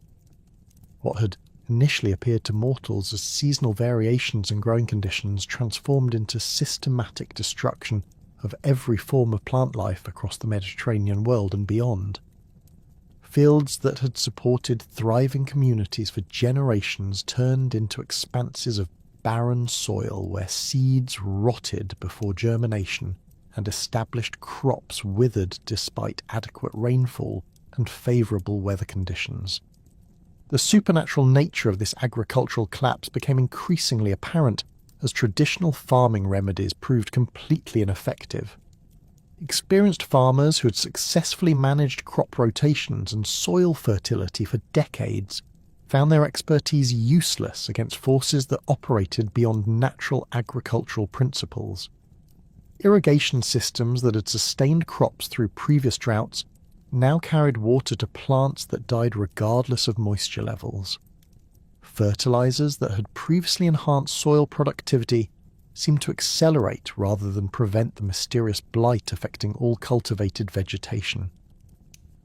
The famine's progression followed patterns that reflected Demeter's emotional state rather than conventional agricultural cycles. Regions where the goddess had previously enjoyed particularly strong worship experienced the most severe crop failures, as if her divine favour had transformed into active hostility toward the communities that had once honoured her. Sacred groves dedicated to agricultural deities became focal points of destruction, with ancient trees that had survived for centuries suddenly losing their leaves and dying from unknown causes. Livestock dependent on grain and fodder began suffering as their food sources disappeared. Cattle, sheep and goats that had grazed on naturally occurring grasses found these plants dying beneath their feet, forcing herders to drive their animals across increasingly vast distances in search of surviving vegetation. Horses essential for transportation and agricultural work grew weak from lack of proper feed.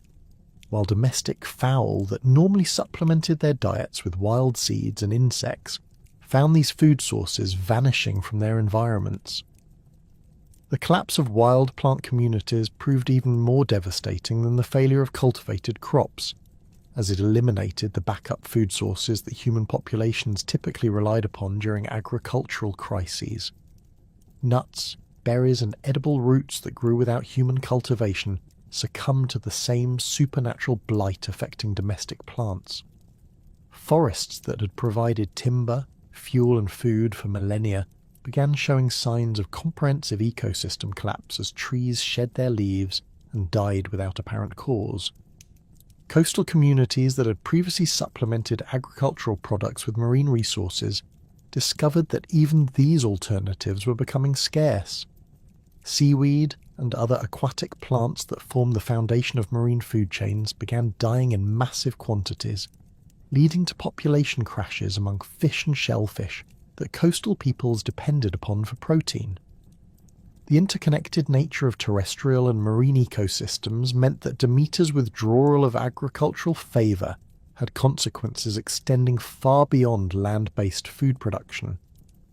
The social and economic disruption caused by the expanding famine created cascading crises that affected every aspect of human civilization. Trade networks that had connected distant communities through exchange of agricultural surplus collapsed, as regions that had previously exported food began struggling to feed their own populations. Merchant vessels that had carried grain, wine, and olive oil across the Mediterranean found no cargoes to transport, leading to economic stagnation that affected urban centres dependent on commercial activity.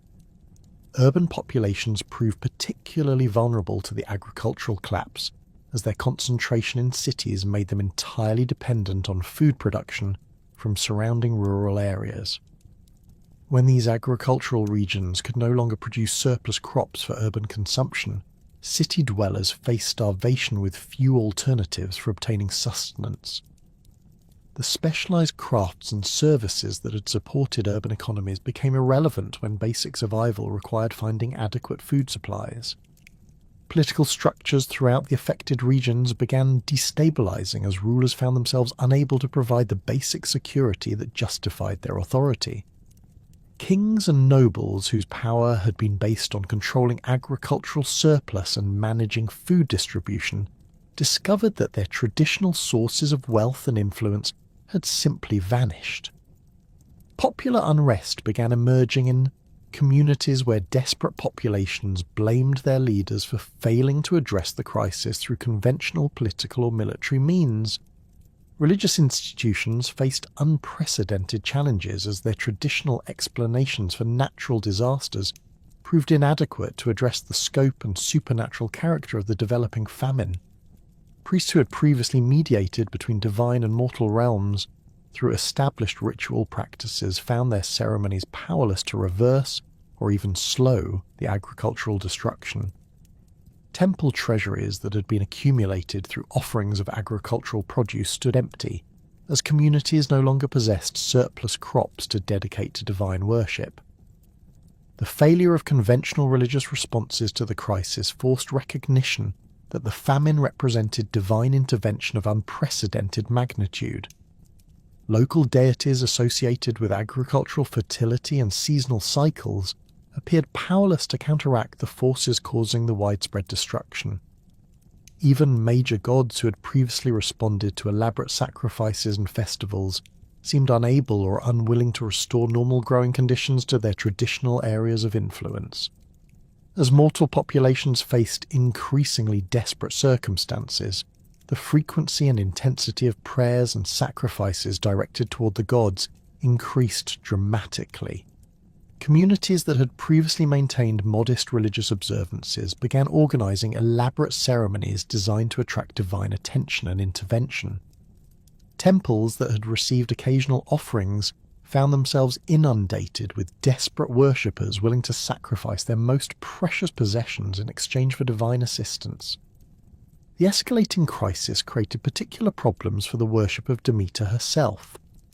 As communities recognized that the goddess most directly associated with agricultural fertility had somehow become unavailable or hostile to their needs.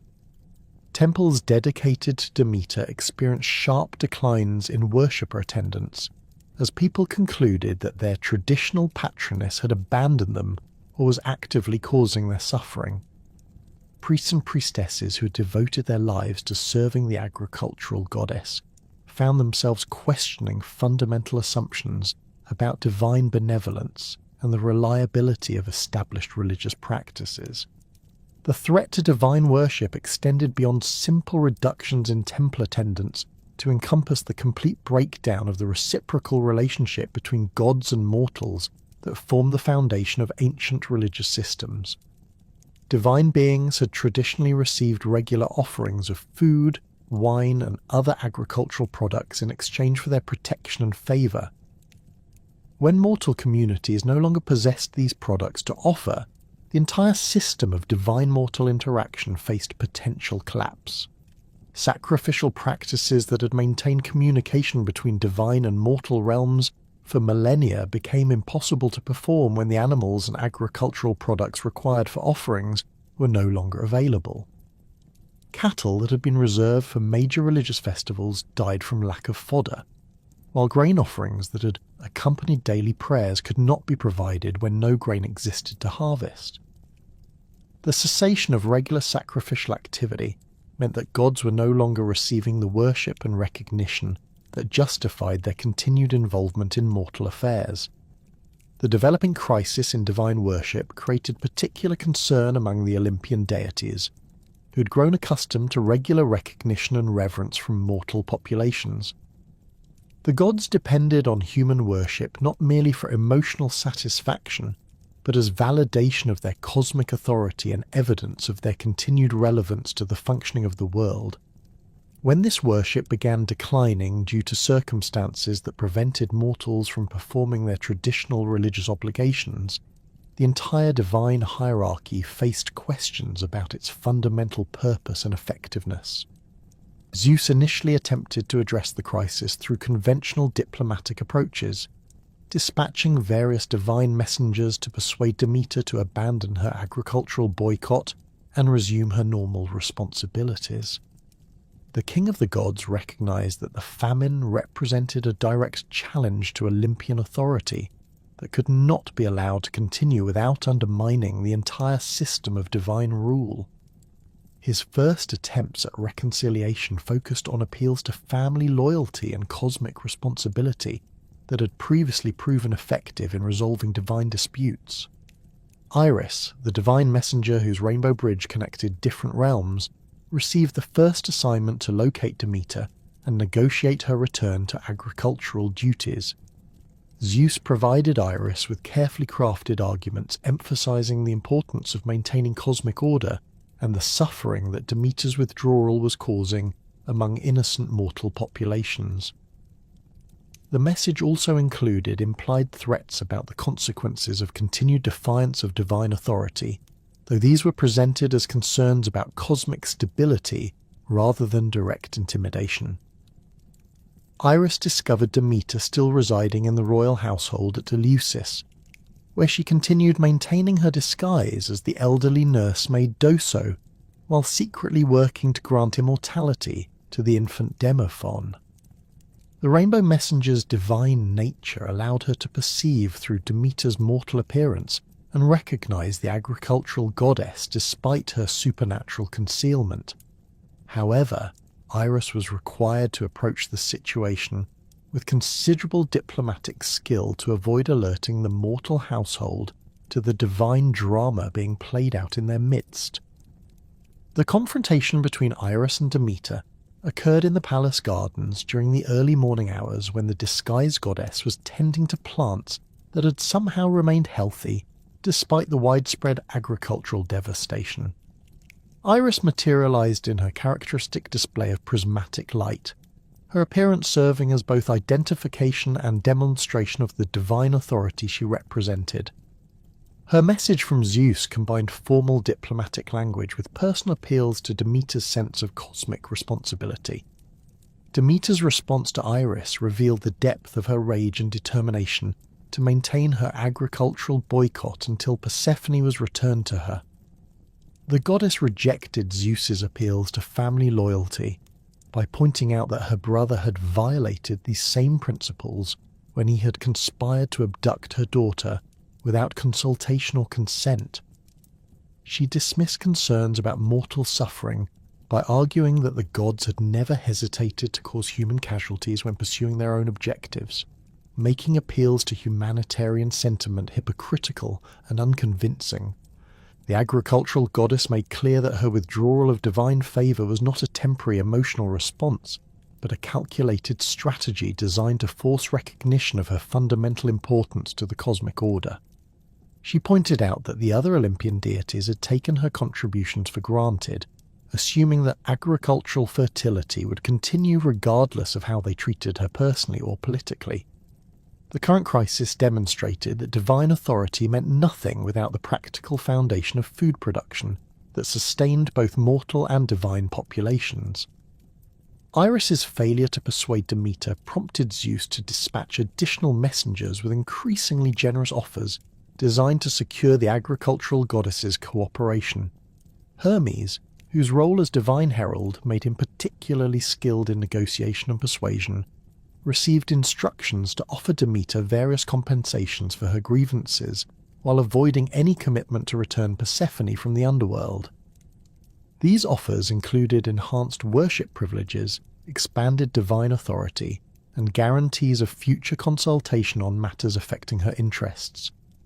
Hermes approached Demeter with characteristic cleverness, attempting to frame Zeus's proposals as recognition of her legitimate concerns, rather than desperate attempts to resolve a crisis that threatened divine authority. The messenger god emphasized the practical benefits that would accrue to Demeter from accepting the offered compensations, while suggesting that continued resistance would only result in escalating conflict that could damage her own long-term interests. His arguments incorporated sophisticated analysis of divine politics and power relationships, designed to appeal to Demeter's strategic thinking. The agricultural goddess rejected Hermes's proposals with even greater firmness than she'd shown toward Iris, making clear that no compensation could substitute for her daughter's return. She pointed out that the offered enhancements to her divine status were meaningless, when her most fundamental role as a mother had been violated through Zeus's conspiracy with Hades. Demeter emphasized that she would not resume her agricultural duties until Persephone was restored to her, regardless of the consequences for divine authority or cosmic stability. Additional divine messengers dispatched by Zeus encountered similar rejection as Demeter remained absolutely committed to her position. Athena's appeals to wisdom and cosmic justice were dismissed as hypocritical, coming from a goddess who had remained silent about Zeus's conspiracy. Apollo's prophecies about the long-term consequences of continued agricultural disruption were rejected as attempts at intimidation rather than genuine concern for cosmic welfare. Each failed diplomatic mission strengthened Demeter's confidence that her strategy was forcing recognition of her indispensable role in maintaining the natural order. The failure of conventional diplomatic approaches prompted Zeus to consider more direct interventions, including the possibility of using divine force to compel Demeter's cooperation. However, the king of the gods recognized that such tactics would likely prove counterproductive, as they would confirm Demeter's accusations about the authoritarian nature of Olympian rule, while potentially triggering broader divine rebellion. The agricultural goddess's position had strong logical foundations that made her difficult to oppose through purely political means. As the worldwide famine continued expanding and mortal populations faced increasingly desperate circumstances, Zeus began receiving reports about the complete breakdown of divine worship in affected regions.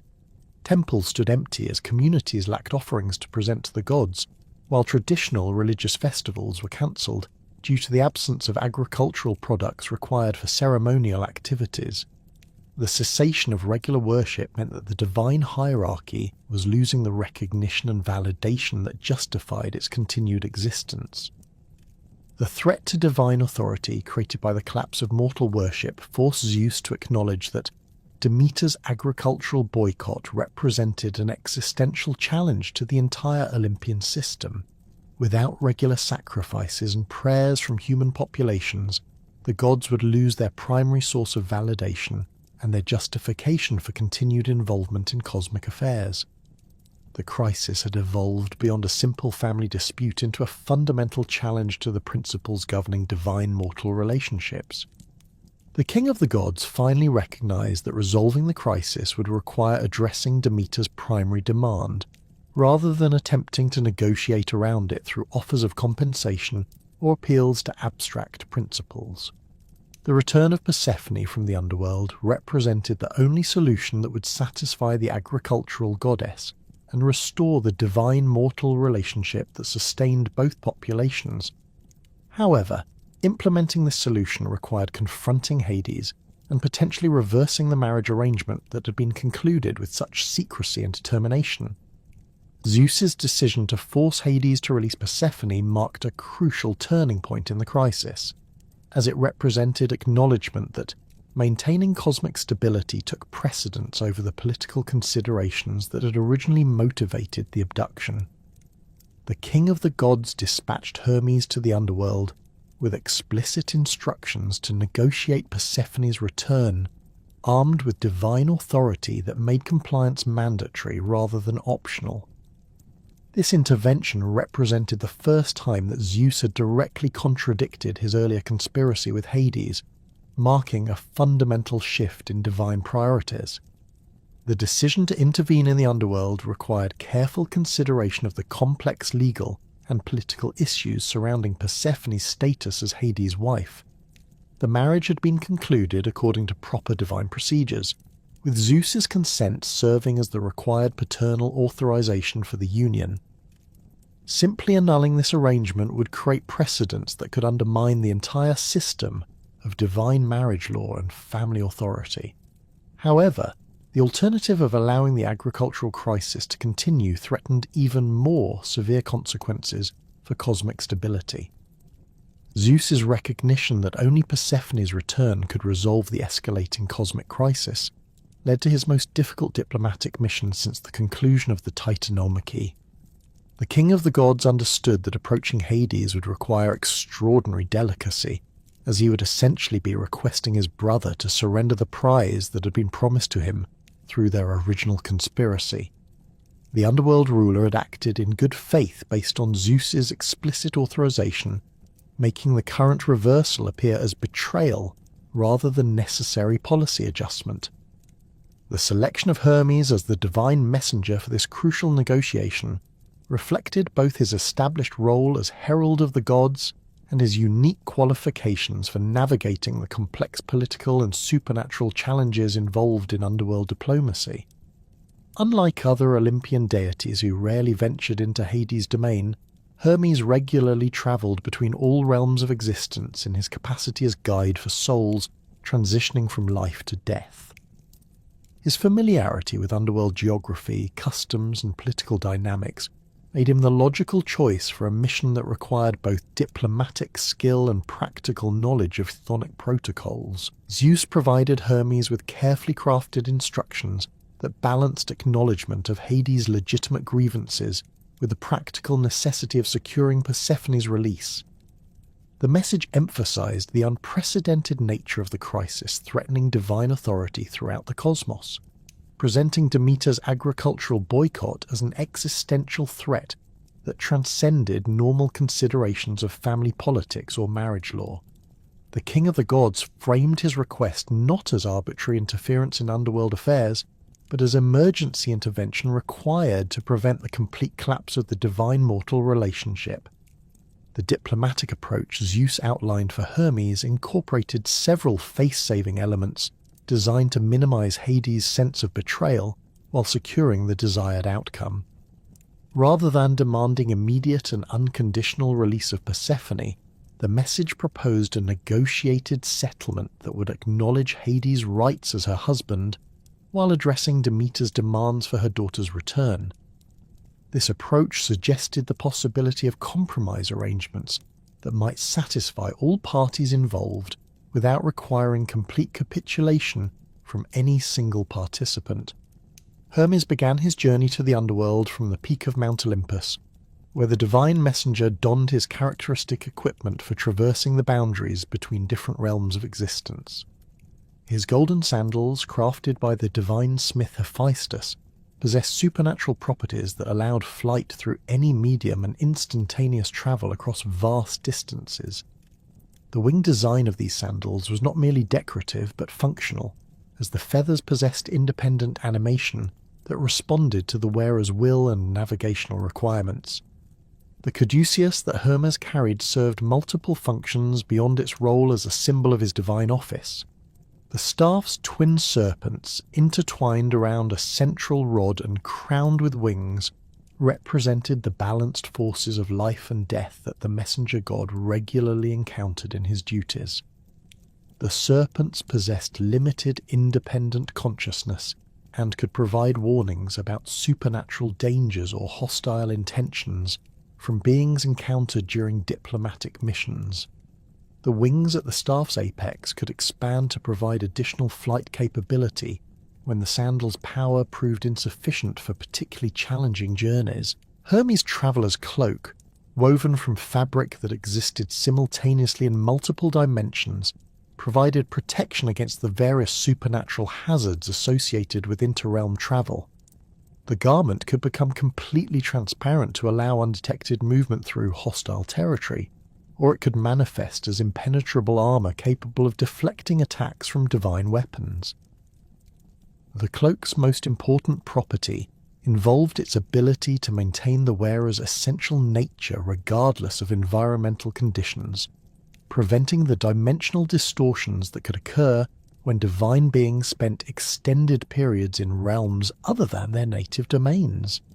The descent into the underworld required navigating a complex series of geographical and supernatural obstacles that had been established to prevent unauthorized access to Hades' domain. The primary entrance, located in a remote cave system in the mountains of Thrace, appeared to mortal observers as an ordinary cavern that extended only a few hundred feet into the mountainside.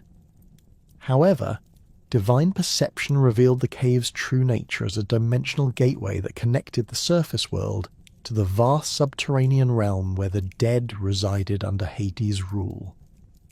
The initial descent through the cave system involved travelling along naturally formed passages that gradually transformed from ordinary limestone formations into supernatural architecture, carved from materials that existed only in the underworld. The walls began displaying phosphorescent properties that provided dim illumination without any visible light source, while the air gradually acquired the distinctive cold dampness that characterized the realm of the dead. Strange sounds echoed from deeper passages, not the cries of tormented souls that popular imagination might suggest, but the subtle whispers and sighs of countless spirits adjusting to their new existence. Hermes encountered the first of several supernatural guardians at the point where the natural cave system transitioned into the artificially constructed approaches to Hades' palace. Charon, the ferryman who transported souls across the river Styx, maintained a secondary station at this location to monitor traffic entering and leaving the underworld through the Thracian entrance. The ancient boatman appeared as a figure of indeterminate age, whose weathered features reflected eons of exposure to the supernatural forces that permeated his domain. Charon's appearance combined elements of extreme age with surprising physical vigour, as his role required both the wisdom accumulated through countless millennia of experience and the strength necessary to manage his ferry operations under all conditions. His beard, white as bone and reaching nearly to his knees, was braided with small tokens and coins that had been offered by souls seeking passage across the Styx. His clothing consisted of a simple tunic and cloak that appeared to be woven from mist and shadow, providing protection against the underworld's harsh environment, while maintaining the ethereal quality appropriate to his supernatural nature. The ferryman's boat, moored at a stone quay beside the underground river, defied conventional understanding of maritime engineering. Constructed from wood that had been harvested from trees that grew only in the underworld, the vessel possessed the ability to expand or contract based on the number of passengers requiring transport. The boat's hull showed no signs of wear despite millennia of constant use, while its oars moved with independent intelligence that responded to Charon's will rather than requiring physical manipulation. Hermes' negotiation with Charon for passage across the Styx followed established protocols that governed divine travel through the underworld. As an Olympian deity conducting official business, the messenger god possessed automatic rights of transit that could not be denied by underworld authorities. However, courtesy required that he acknowledge Charon's jurisdiction and provide appropriate recognition of the ferryman's role in maintaining order within Hades' domain. This recognition typically took the form of information about surface world events that might affect underworld operations, rather than the coins that mortal souls offered for passage. The journey across the Styx provided Hermes with opportunity to observe the vast scope of Hades' domain and the complex administrative systems required to manage the eternal residence of all deceased mortals. The river itself stretched beyond the limits of divine vision, its dark waters carrying the dissolved essence of oaths that had been sworn by its name throughout history. The supernatural properties of these waters meant that any promise made while touching the Styx became absolutely binding, creating a reservoir of cosmic law enforcement that underpinned the entire system of divine authority. The far shore of the Styx revealed the entrance to the underworld proper, where newly arrived souls underwent processing that determined their eternal assignments within Hades' realm. 3 judges, Minos, Rhadamanthus, and Iacchus, maintained tribunals that evaluated the moral quality of each soul's mortal existence and assigned appropriate destinations based on their findings. These judicial proceedings operated with efficiency that reflected millennia of experience, though the judges occasionally encountered cases requiring extended deliberation about complex ethical issues. The landscape beyond the judgment tribunals displayed the careful organisation that characterised Hades' administration of his vast domain. Different regions had been established for souls with varying moral standings, from the punishment fields where the wicked endured appropriate consequences for their misdeeds, to the pleasant meadows where virtuous souls enjoyed peaceful eternal existence. The most exceptional souls, those who had achieved heroic status or particular divine favour, resided in the Elysian fields, where conditions approximated the best aspects of mortal life without its limitations and sufferings. Hermes' route towards Hades' palace took him through several of these residential districts, providing first-hand observation of how the underworld's population had adapted to their eternal circumstances. The souls retained recognizable human characteristics while displaying the translucent quality that distinguished the dead from the living. They engaged in various activities that provided meaning and satisfaction within the constraints of their new existence: artistic pursuits, philosophical discussions, and social interactions that created communities based on shared interests and experiences. The Palace of Hades occupied the central position within the underworld's geography, its massive structure serving both as royal residence and administrative headquarters for the complex bureaucracy required to manage the realm of the dead. The building's architecture incorporated elements from various historical periods and cultural traditions, reflecting the diverse origins of the souls who had contributed to its construction over millennia. Massive walls constructed from black marble quarried in the underworld's deepest regions supported towers and battlements that demonstrated both defensive capability and artistic sophistication. The palace's main entrance featured gates crafted from precious metals and gems that existed only in the underworld, their supernatural properties creating barriers that could exclude unwanted visitors while permitting authorized access. Guardian spirits, bound to eternal service through ancient contracts, monitored these entrances and maintained detailed records of all beings entering or leaving the royal residence. These spirits possessed the ability to detect deception and hostile intentions, making unauthorized infiltration of the palace virtually impossible. Hermes announced his arrival through established diplomatic protocols that required formal presentation of credentials and statement of mission objectives. The palace's major domo, a spirit who had served in this capacity since the early days of Hades' reign, received the Olympian messenger in an audience chamber decorated with artistic representations of the underworld's history and achievements. Tapestries woven from supernatural fibres depicted scenes from the realm's establishment, while sculptures carved from underworld minerals honoured the various beings who had contributed to its development. The process of arranging an audience with Hades involved complex ceremonial requirements that acknowledged both the divine status of the participants and the serious nature of the diplomatic business being conducted. Hermes was required to undergo purification rituals that removed any contamination from his journey through different realms, while palace staff prepared the throne room for a formal reception that would provide appropriate dignity for the king of the underworld and his distinguished visitor.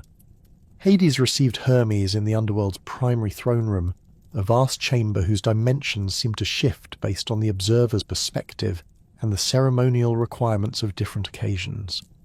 The ruler of the dead sat upon a throne carved from a single enormous gem that had been discovered in the deepest mines of his realm, its faceted surface reflecting and amplifying the supernatural light that illuminated the chamber. His appearance combined the pale complexion that resulted from eternal residence away from sunlight with the robust physicality that characterized divine beings at the height of their power.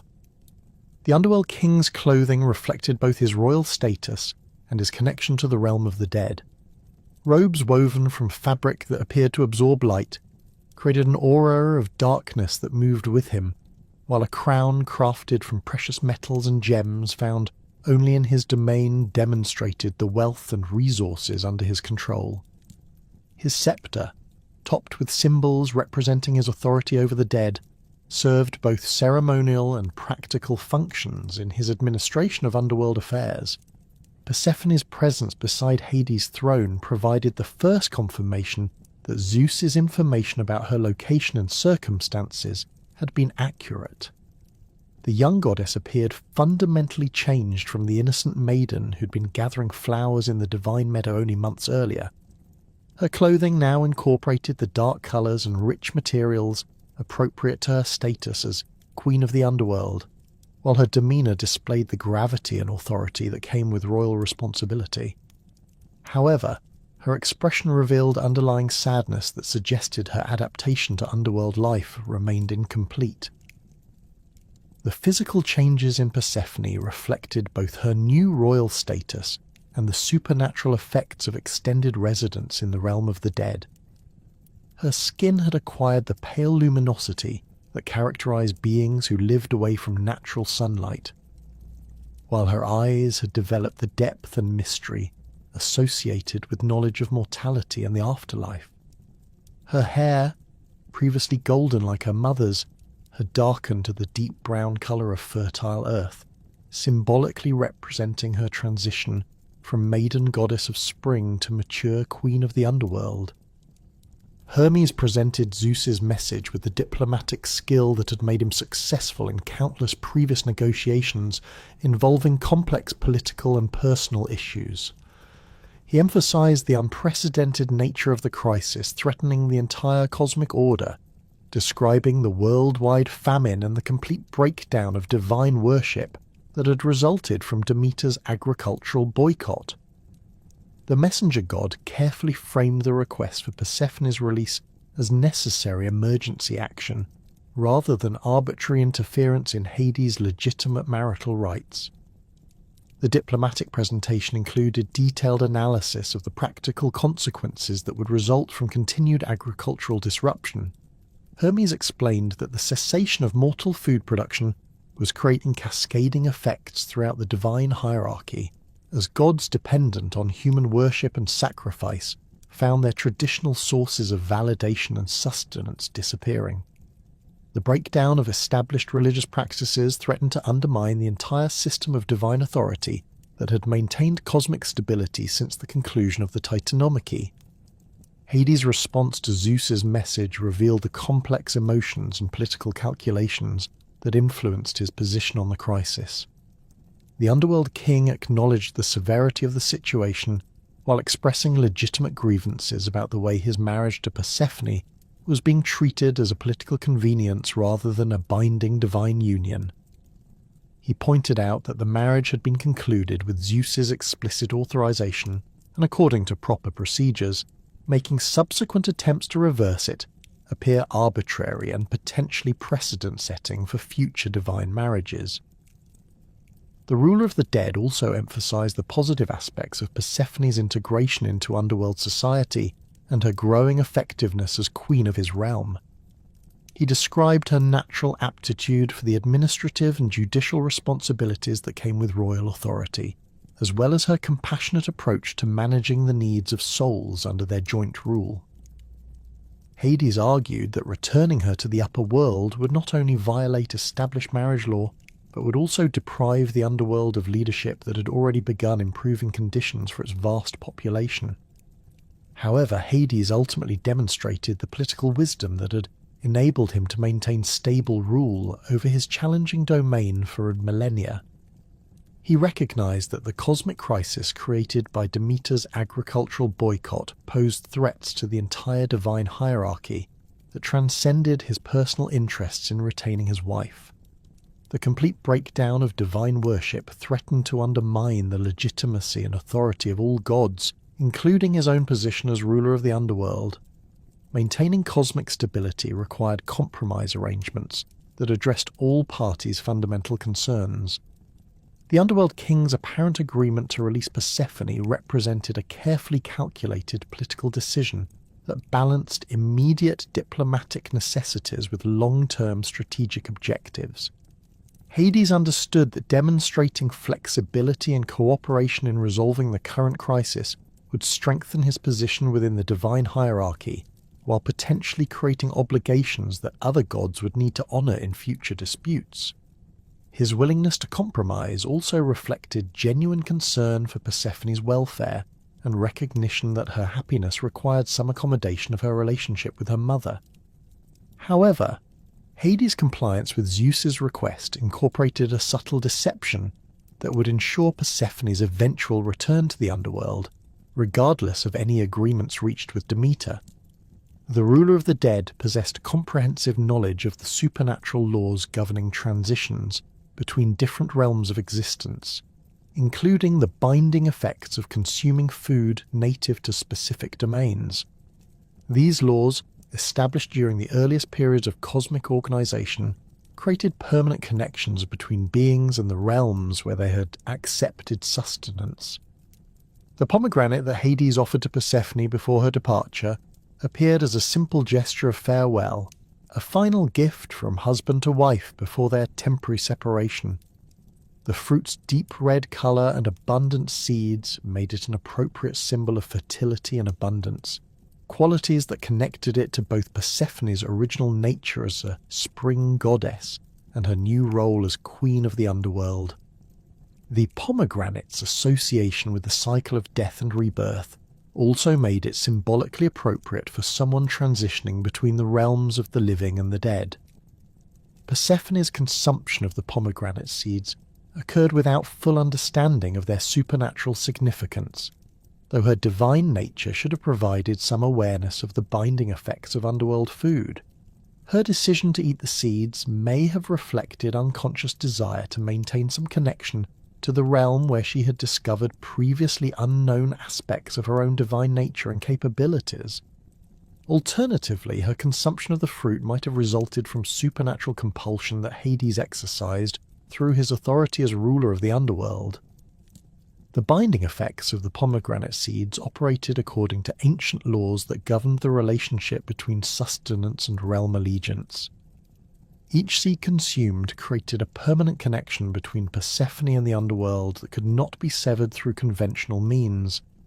The number of seeds she consumed would determine the proportion of each year that she would be required to spend in Hades' realm, creating a cyclical pattern of residence that would continue for eternity. The supernatural mechanics of this binding involve the transformation of the consumed seeds into essential components of Persephone's divine essence. The pomegranate seeds, grown in underworld soil and nourished by the supernatural forces that sustained the realm of the dead, carried within them the fundamental characteristics of their origin. When integrated into Persephone's divine nature through consumption, these characteristics became permanent aspects of her identity that required periodic renewal through residence in their native realm. Hermes' preparation for the return journey to the surface world involved complex logistical arrangements that reflected both the diplomatic success of his mission and the supernatural complications that would govern Persephone's future existence. The messenger god needed to ensure that the underworld queen's transition back to the upper realm occurred safely and without creating additional supernatural disturbances that might complicate the already delicate political situation surrounding her release. The revelation of Persephone's consumption of the pomegranate seeds emerged during the final preparations for departure, when Hades formally disclosed the binding effects of underworld food to both his wife and the Olympian messenger. This disclosure was required by divine law, which mandated that all parties to supernatural contracts understand the terms and implications of their agreements. Hades' timing of this revelation ensured that the information would not prevent Persephone's immediate release, while establishing the legal foundation for her eventual return. The implications of the pomegranate seed binding created the foundation for a compromise arrangement that would address the competing claims of all parties involved in the dispute. Persephone would be required to spend a portion of each year in the underworld, fulfilling her obligations as Hades' wife and queen of the dead. The remainder of each year would be spent in the upper world, satisfying Demeter's demand for regular contact with her daughter and enabling the agricultural goddess to resume her essential duties. The cyclical pattern of Persephone's residence would create the mythological foundation for seasonal change, as her annual departure for the underworld would trigger Demeter's grief, and the resulting cessation of agricultural fertility that mortals would experience as winter. Her return to the surface world would restore her mother's happiness and the renewed agricultural productivity associated with spring. This arrangement would transform a specific divine family crisis into a permanent feature of the cosmic order that would affect all subsequent generations of mortals and gods. The establishment of the Eleusinian Mysteries emerged directly from Demeter's profound gratitude toward the royal family of Eleusis, who had provided her with shelter and purpose during her darkest period of grief and exile. When the agricultural goddess finally abandoned her mortal disguise as the nursemaid Doso and revealed her true divine identity to King Celeus and Queen Metanera, her divine radiance filled the palace with supernatural light that transformed the building's very architecture. The walls themselves seemed to expand beyond their physical limitations, while golden flames danced along the ceiling beams without consuming the wood or producing smoke. The revelation occurred during the moment when Queen Metanera discovered Demeter placing the infant Demophon into the hearthfire as part of the immortalization ritual. The mortal queen's horrified interruption of the divine process not only prevented the child from achieving complete immortality, but also triggered Demeter's abandonment of her carefully maintained human appearance. The goddess's true form manifested with such intensity that the royal family was forced to shield their eyes from the brilliant golden light that emanated from her divine essence. Demeter's explanation of her true identity and her activities within their household created a complex mixture of terror, awe, and profound honour among the royal family members. The realization that they had unknowingly hosted one of the most powerful Olympian deities during the greatest crisis in cosmic history filled them with both pride at having been chosen for such distinction and fear about the potential consequences of their inadvertent involvement in divine affairs. The goddess's presence in their home during the period of worldwide famine suddenly explained various anomalies they had observed. The unusual health and growth of Prince Demophon, the subtle improvements in their household's food stores, and the strange resilience of their palace gardens against the agricultural blight affecting the surrounding region. The goddess's gratitude toward the Eleusinian royal family extended beyond simple appreciation for their hospitality to encompass recognition of their fundamental decency and respect for proper social customs. Unlike many aristocratic households that might have treated a supposed elderly servant with casual indifference or outright cruelty, the family of Celeus had provided genuine kindness and appropriate compensation for services rendered. Their treatment of the disguised goddess reflected moral qualities that Demeter considered worthy of divine reward and eternal commemoration. The establishment of the Eleusinian mysteries represented Demeter's decision to create a permanent religious institution that would preserve and transmit the profound spiritual insights she had gained through her experience of loss, grief, and eventual reunion with Persephone. The goddess recognized that the cosmic drama surrounding her daughter's abduction contained universal themes that could provide comfort and hope to mortals facing their own experiences of separation, death, and the possibility of renewal. The mystery religion would offer initiates access to divine knowledge about the nature of death and the potential for continued existence beyond mortal life. The Greater Mysteries, established as the primary annual celebration at Eleusis, incorporated a complex sequence of ritual activities that extended over 9 days and recreated the essential elements of Demeter's search for Persephone. The timing of these ceremonies during the autumn months connected them directly to the agricultural cycle and the seasonal transition that marked Persephone's annual departure for the Underworld.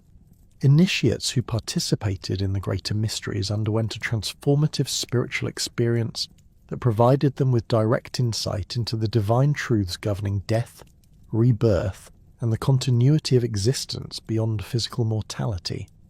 The ritual structure of the Greater Mysteries began with preliminary purification ceremonies conducted at Athens, where prospective initiates underwent cleansing rituals designed to prepare them for direct contact with divine forces.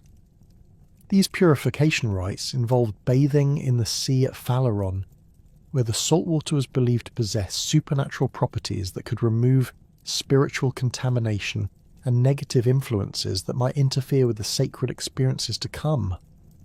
Initiates also participated in sacrificial ceremonies that demonstrated their commitment to the religious process and their willingness to make personal sacrifices in pursuit of divine knowledge. The sacred procession from Athens to Eleusis constituted one of the most spectacular religious events in the ancient Mediterranean world, involving thousands of participants who walk the 14-mile sacred way while carrying ritual objects and chanting hymns dedicated to Demeter and Persephone. The procession recreated Demeter's desperate search for her lost daughter, with participants carrying torches that symbolically connected them to the goddess's divine illumination during her 9-day quest. The route included specific stopping points where traditional ceremonies were performed, including the bridge over the Cephissus River, where participants engaged in ritual mockery and joking that was believed to dispel negative influences and create appropriate spiritual conditions for the sacred experiences ahead. The arrival at Eleusis marked the beginning of the most sacred and secretive portions of the mystery celebrations. The Telesterion, the great hall of initiation that had been constructed according to Demeter's specific divine instructions, could accommodate several thousand initiates simultaneously while maintaining the intimate atmosphere necessary for profound spiritual transformation. The building's unique architectural design incorporated features that enhanced the acoustic and visual effects of the ritual drama, while ensuring that the sacred activities remained completely hidden from unauthorized observers. The Telesterion's interior arrangement reflected careful consideration of both practical and spiritual requirements for the mystery ceremonies. Step seating carved directly into the bedrock allowed large numbers of initiates to observe the central ritual space while maintaining clear sightlines and optimal acoustic conditions. The hall's roof incorporated openings that could be covered or revealed to control lighting effects during different phases of the ceremonies, while underground chambers provided spaces for ritual activities that required complete darkness or specialized acoustic environments. The Lesser Mysteries, celebrated annually at a grey near Athens during the spring months, served as preliminary initiation ceremonies that prepared candidates for eventual participation in the greater mysteries at Eleusis. These spring celebrations focused on themes of renewal, growth, and the return of Persephone from the underworld, providing initiates with foundational understanding of the mythological narratives and symbolic systems that would be explored more deeply during the autumn ceremonies.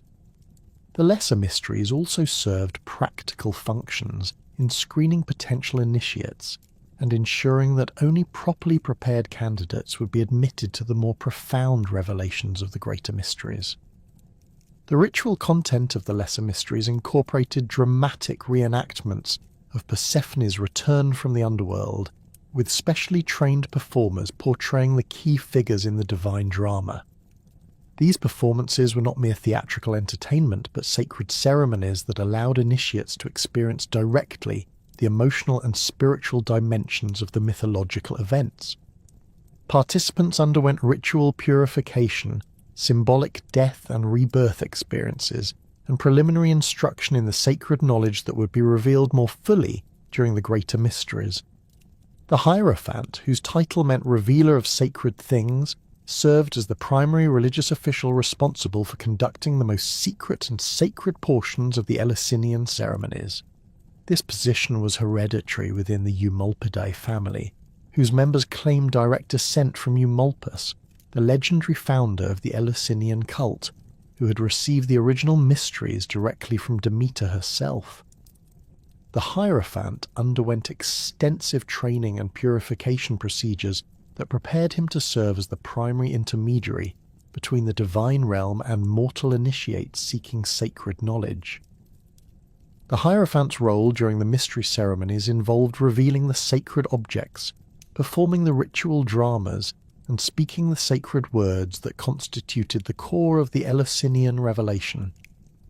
These activities required not only extensive knowledge of traditional procedures, but also the spiritual authority necessary to channel divine power and create authentic sacred experiences for the initiates.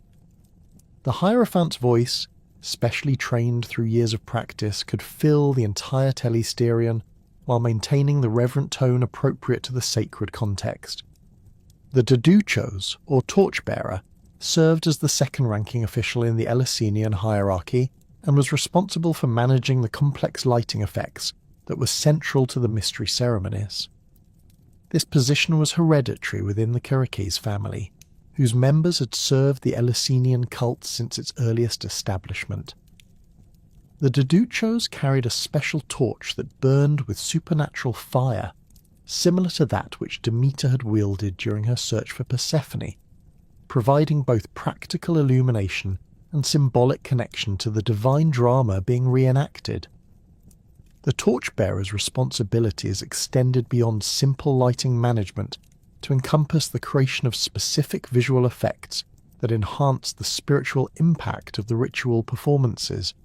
The sacred fire under the Deduchos' control could burn in different colours and intensities based on the requirements of different ceremonial moments, while special torches could be ignited or extinguished instantly to create dramatic transitions between different phases of the mystery revelation.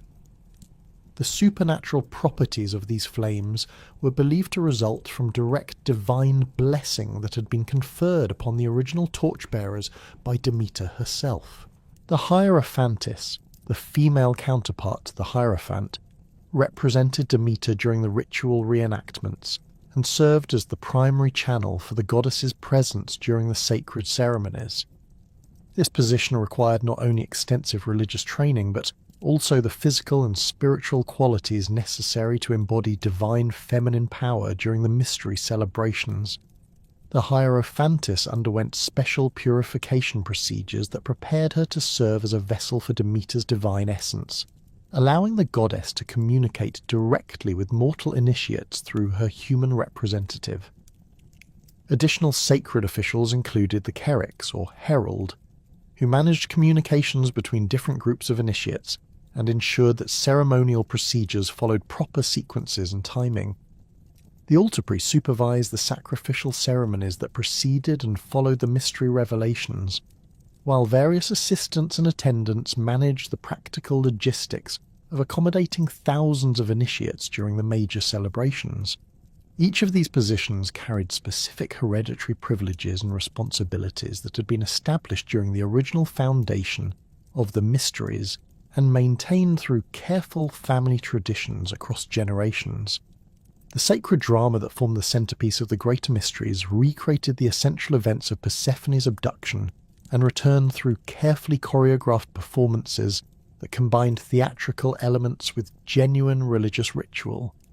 The drama began with scenes depicting Persephone's innocent flower-gathering activities in the company of her divine companions, using specially trained young women to portray the goddess and her attendant nymphs. These opening scenes emphasized the beauty and tranquility of the divine realm before the cosmic catastrophe that would disrupt the natural order.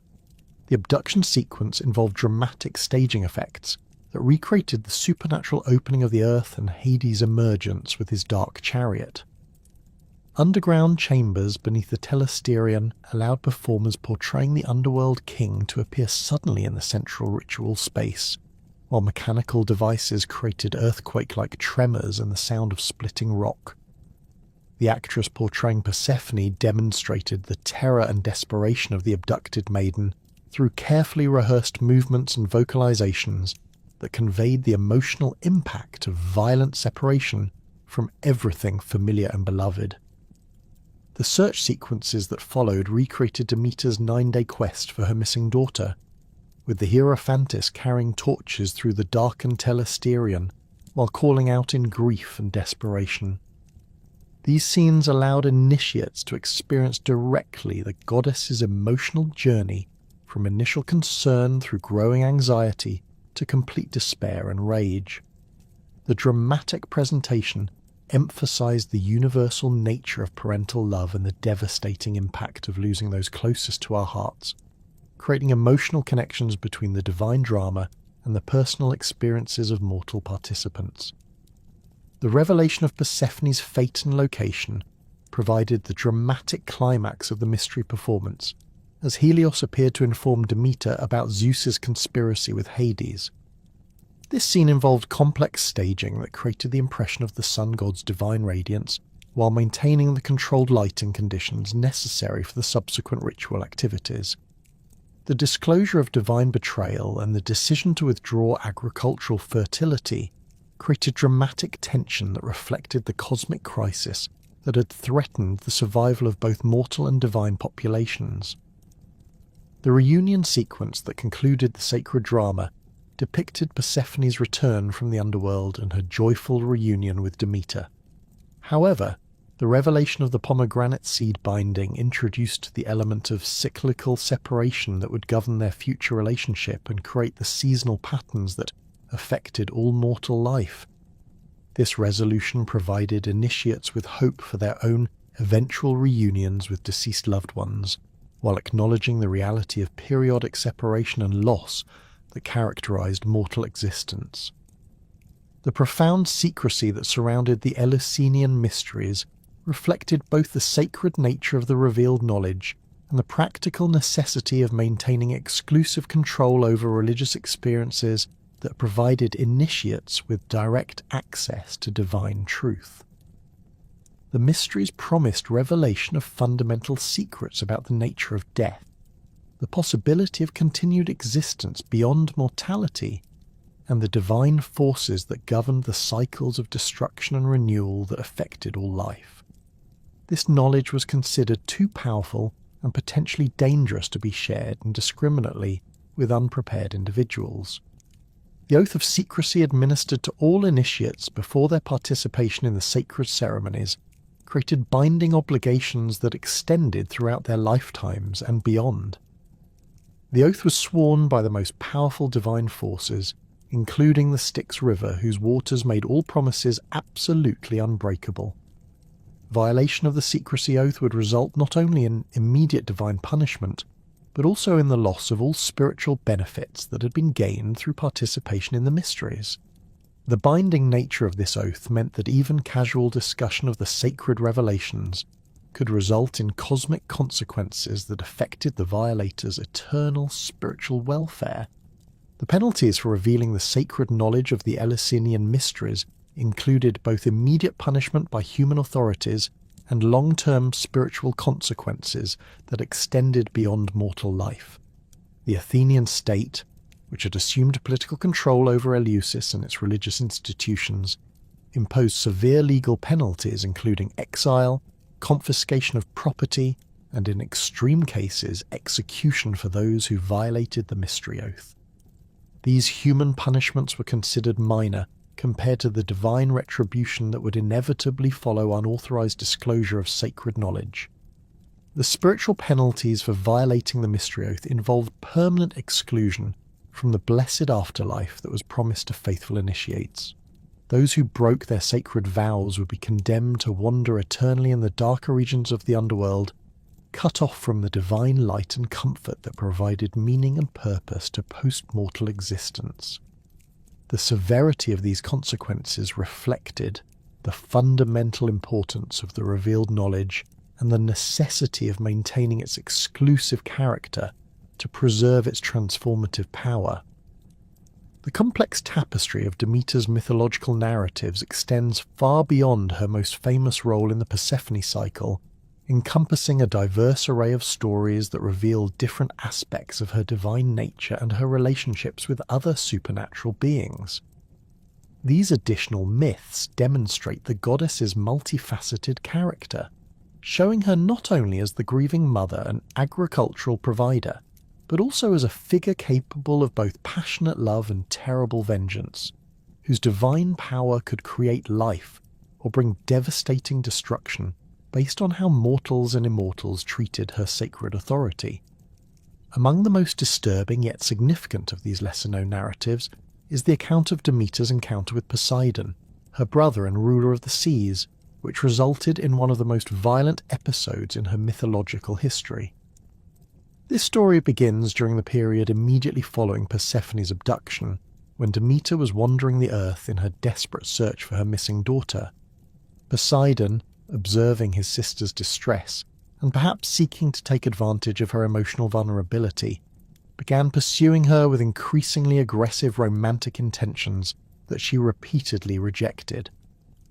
The sea god's pursuit of Demeter took on obsessive characteristics that reflected the violent and unpredictable nature of his aquatic domain.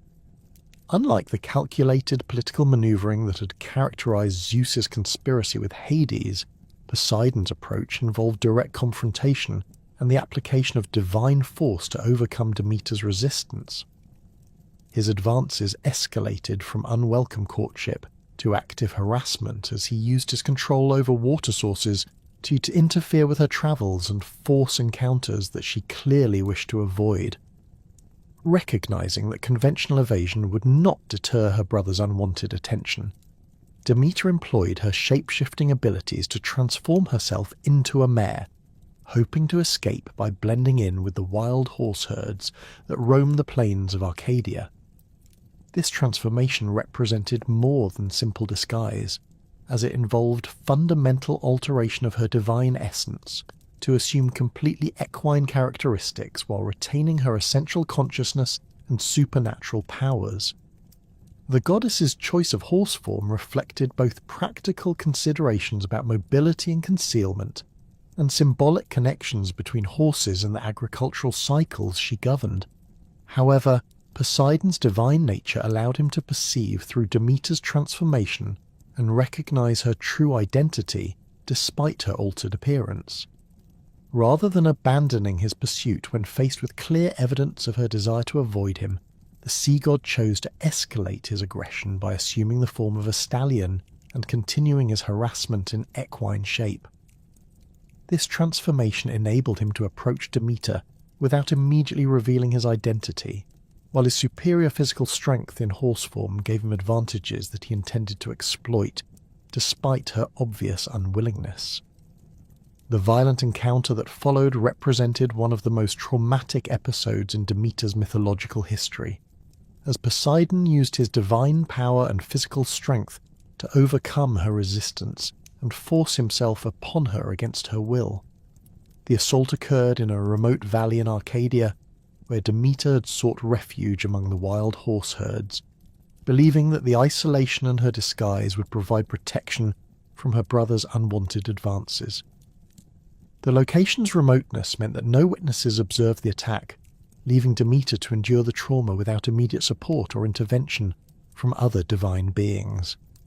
But the cosmic consequences of this violent encounter manifested in the birth of two extraordinary offspring whose natures reflected both the divine power of their parents and the traumatic circumstances of their conception. The first of these children was Arion, a divine horse whose supernatural abilities far exceeded those of ordinary equines, and whose existence would become legendary throughout the ancient world. Arion possessed the power of speech, allowing him to communicate with both mortals and immortals in human language, while his speed surpassed that of the wind itself, enabling him to travel across vast distances in impossibly short periods. Arion's physical appearance combined the most impressive characteristics of divine horses with unique features that marked his supernatural origins. His coat displayed a lustrous black colour that seemed to absorb and reflect light simultaneously, creating an aura of darkness that moved with him as he ran. His mane and tail possessed an ethereal quality that made them appear to flow like liquid shadow, while his eyes burned with intelligence that revealed his divine consciousness. The horse's hooves struck sparks from whatever surface he ran upon, whether stone, earth, or even water, as his supernatural nature allowed him to traverse any terrain without impediment. The divine horse's abilities extended beyond mere physical superiority to encompass prophetic powers that allowed him to perceive future events and provide warnings to those he chose to assist. Arion could understand and respond to complex strategic situations, making him not merely a superior mount but an active participant in the adventures of the heroes who gained his service. His loyalty, once earned, proved absolute and unwavering, though he remained selective about which mortals he would accept as riders and partners. The second offspring of Demeter and Poseidon's union was Despoina, whose name meant the mistress, and whose divine nature incorporated aspects inherited from both parents while developing unique characteristics that distinguished her from other deities. Despoina's birth occurred under circumstances that reflected the traumatic nature of her conception, as she emerged from her mother's womb already possessing full divine consciousness and awareness of the violence that had brought about her existence. This premature awareness created psychological complexities that would influence her relationships with both parents and her approach to her own divine responsibilities. Despoina's physical appearance reflected her mixed parentage through features that combined Demeter's agricultural associations with Poseidon's aquatic nature. Her hair possessed the golden colour characteristic of grain goddesses, but moved with the fluid motion of sea waves, while her eyes held depths that suggested both the fertile earth and the mysterious ocean depths. Her skin displayed the healthy glow associated with agricultural abundance while maintaining the pale luminosity that characterized deities connected to water and underground mysteries. The goddess's divine domains encompassed aspects of both agriculture and water management that reflected her dual parentage, while establishing her as a significant deity in her own right. Despoina governed the underground springs and aquifers that provided essential water for crop irrigation, making her crucial to agricultural success in regions where surface water sources proved inadequate. Her influence extended to the complex relationships between soil moisture, plant growth, and seasonal rainfall patterns that determined agricultural productivity in Mediterranean climates. Despoina's worship centered primarily in Arcadia, where local populations recognized her as a powerful goddess whose favor was essential for successful farming in the region's challenging mountainous terrain. Her cult incorporated elements from both agricultural and water deity worship, with ceremonies that honoured her role in providing the underground water sources that sustained crops during dry periods. The goddess received offerings of grain, flowers, and water that acknowledged her dual nature and her importance to both agricultural and hydrological cycles. The relationship between Demeter and her daughter Despoina remained complex throughout their mythological history, as the circumstances of the younger goddess's conception created emotional complications that affected their interactions. Demeter's maternal love for Despoina was genuine and profound, but it was inevitably coloured by traumatic memories of the violence that had brought about her birth. The agricultural goddess struggled to separate her feelings toward her daughter from her ongoing anger and resentment toward Poseidon, creating tensions that influenced their family dynamics. Despoina, for her part, inherited not only divine power from both parents, but also awareness of the traumatic circumstances that had created her existence. This knowledge affected her relationships with both Demeter and Poseidon, as she struggled to understand her place within a family structure that had been created through violence rather than mutual affection. Her divine consciousness allowed her to perceive the emotional complexities affecting her parents' relationship while lacking the experience necessary to navigate these difficulties effectively. The myth of Erysichthon represents another crucial narrative that demonstrates Demeter's capacity for terrible vengeance when her sacred authority was violated by mortals who showed disrespect for her divine power. Erysichthon was a king of Thessaly, whose arrogance and impiety led him to commit one of the most serious offences possible against the agricultural goddess, the deliberate destruction of her sacred grove for purely selfish purposes. This story serves as a cautionary tale about the consequences of showing disrespect toward divine authority, while illustrating the specific forms of punishment that Demeter employed against those who violated her sacred spaces. Erysichthon's transgression began with his decision to construct a new banquet hall for his palace, a project that required large quantities of high-quality timber for the building's structural framework and decorative elements. Rather than obtaining wood through conventional means that would have respected existing religious and legal restrictions, the king chose to harvest timber from a grove that had been sacred to Demeter for centuries. This grove contained ancient oak trees that had been dedicated to the goddess since the earliest establishment of her worship in the region, making them inviolable under both divine and human law. The sacred grove occupied a prominent position near the king's palace, its ancient trees providing a natural sanctuary where local populations had worshipped Demeter for generations. The oaks within the grove had grown to enormous size over the centuries, their massive trunks and spreading canopies creating a natural cathedral that inspired reverence in all who entered. These trees were believed to house dryads, tree nymphs whose lives were mystically connected to the health and survival of their host plants, making any damage to the trees equivalent to assault upon divine beings.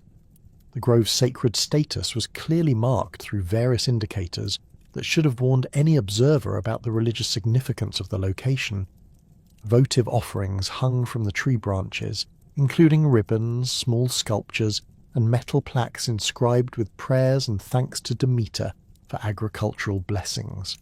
Stone altars positioned throughout the grove showed evidence of regular use for sacrificial ceremonies, while well-maintained paths indicated the frequent presence of worshippers who came to honour the goddess in her sacred space.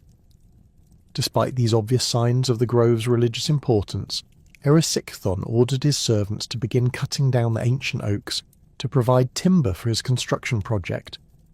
His motivation was purely practical and selfish, as he wanted the finest possible materials for his banquet hall, while avoiding the expense and effort required to obtain wood through legitimate means. The king's decision reflected not only personal arrogance, but also fundamental disrespect for the religious traditions and divine authority that governed proper conduct towards sacred spaces. The servants initially assigned to carry out Erysichthon's orders showed appropriate reluctance to violate the sacred grove, recognizing both the religious prohibition against harming the trees and the potential for divine retribution against anyone who participated in such sacrilege. The hesitation reflected the common understanding that actions taken against sacred spaces would bring punishment not only upon those who ordered such violations, but also upon anyone who actively participated in carrying them out. The servant's fear proved well-founded, as divine punishment typically extended to all participants in sacrilegious acts, regardless of their level of responsibility or enthusiasm for the transgression. When his servants refused to proceed with cutting down the sacred trees, Erysichthon's response revealed the depth of his arrogance and his contempt for both divine authority and the concerns of his subordinates. Rather than reconsidering his decision or seeking alternative sources of timber, the king seized an axe and began personally attacking the largest and most sacred oak in the grove. This escalation demonstrated not only his determination to proceed with the violation, but also his willingness to take personal responsibility for actions that his own servants recognized as dangerous and impious. The moment Erysichthon's axe bit into the bark of the sacred oak, supernatural phenomena began manifesting that should have warned him about the divine displeasure his actions were provoking. The tree began bleeding human blood from the wound created by the axe, while a voice speaking from within the trunk warned the king about the terrible consequences that would follow his continued assault upon the sacred grove. These supernatural manifestations represented direct divine intervention intended to provide Erysichthon with opportunity to cease his sacrilegious activities before triggering irreversible punishment. The bleeding of the oak tree reflected the mystical connection between the dryad who inhabited it and the physical structure of her host plant. The nymph's life force was so intimately connected to the tree's health that damage to the bark and wood caused her to experience physical pain and injury equivalent to wounds inflicted upon her own body. The blood that flowed from the axe cuts was therefore literally the life essence of a divine being who was being murdered through the destruction of her natural home. The warning voice that spoke from within the tree represented either the dryad herself or Demeter speaking through her sacred grove to provide final opportunity for Erysichthon to abandon his sacrilegious project. The divine warning explicitly described the punishment that would follow continued violation of the sacred space, giving the king complete information about the consequences of his actions, while still allowing him time to cease his attack and seek forgiveness through appropriate religious observances. The specificity and clarity of this warning meant that Erysichthon's subsequent actions represented fully informed defiance of divine authority rather than ignorant transgression. However, rather than heeding these supernatural warnings, Erysichthon responded with even greater violence and determination to complete his violation of the sacred grove. He continued chopping at the bleeding oak while shouting defiant challenges to Demeter, declaring that he would destroy her sacred trees regardless of any threats or consequences she might impose. The king's response revealed not merely arrogance, but active hostility toward divine authority and deliberate rejection of the religious principles that governed proper relationships between mortals and gods. The destruction of the sacred oak and the subsequent cutting down of other trees in the grove represented one of the most serious forms of sacrilege possible within the ancient religious worldview. Sacred groves were considered to be direct manifestations of divine presence in the mortal world, places where the boundary between human and divine realms became permeable, and where gods could be approached through appropriate ritual observances. The deliberate destruction of such spaces constituted not merely theft of valuable timber, but assault upon the divine beings who inhabited and protected these locations. Demeter's response to Erysichthon's sacrilege demonstrated the terrible fury that the goddess could direct against mortals who violated her sacred authority. Rather than imposing immediate death or obvious physical punishment, she chose a form of retribution that would create prolonged suffering while serving as a visible warning to others who might consider similar violations. The punishment she selected reflected both poetic justice and practical considerations about the most effective way to demonstrate divine power while discouraging future transgressions. The curse that Demeter placed upon Erysichthon took the form of insatiable hunger that no amount of food could satisfy. This punishment created a direct connection between his crime against the goddess of agriculture and the specific form of suffering he would endure, as his violation of her sacred grove would result in eternal frustration of his most basic physical needs. The hunger was supernatural in nature, operating beyond normal physiological processes to create constant craving that intensified rather than diminished with eating. The mechanics of Erysichthon's cursed hunger involved supernatural alteration of his digestive system and metabolic processes. No matter how much food he consumed, his body would immediately return to a state of starvation that demanded additional nourishment. The curse created a closed loop of consumption and renewed hunger that prevented any satisfaction or relief from the constant craving that dominated his consciousness. This supernatural hunger operated independently of normal nutritional requirements, meaning that Erysichthon could consume vast quantities of food without gaining any actual sustenance or relief from his suffering.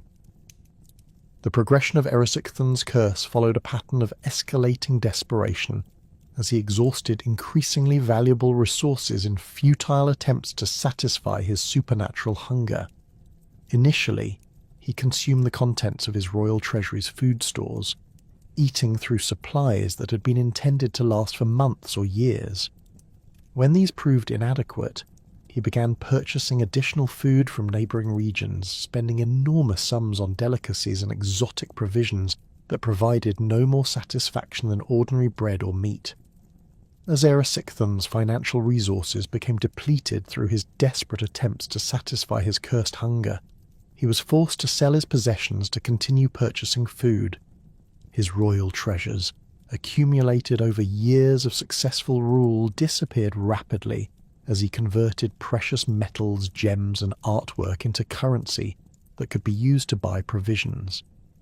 The king's palace began emptying as furniture, decorations, and even structural elements were sold to provide funds for his endless quest for satisfaction through eating. The social consequences of Erysichthon's curse extended beyond his personal suffering to affect his entire kingdom, as his obsessive focus on satisfying his hunger prevented him from fulfilling his royal responsibilities. The king's constant preoccupation with finding and consuming food left him unable to attend to matters of governance, military defence, or diplomatic relations that required his attention. His subjects began suffering from the neglect of essential royal duties while their ruler pursued his futile quest for relief from supernatural hunger.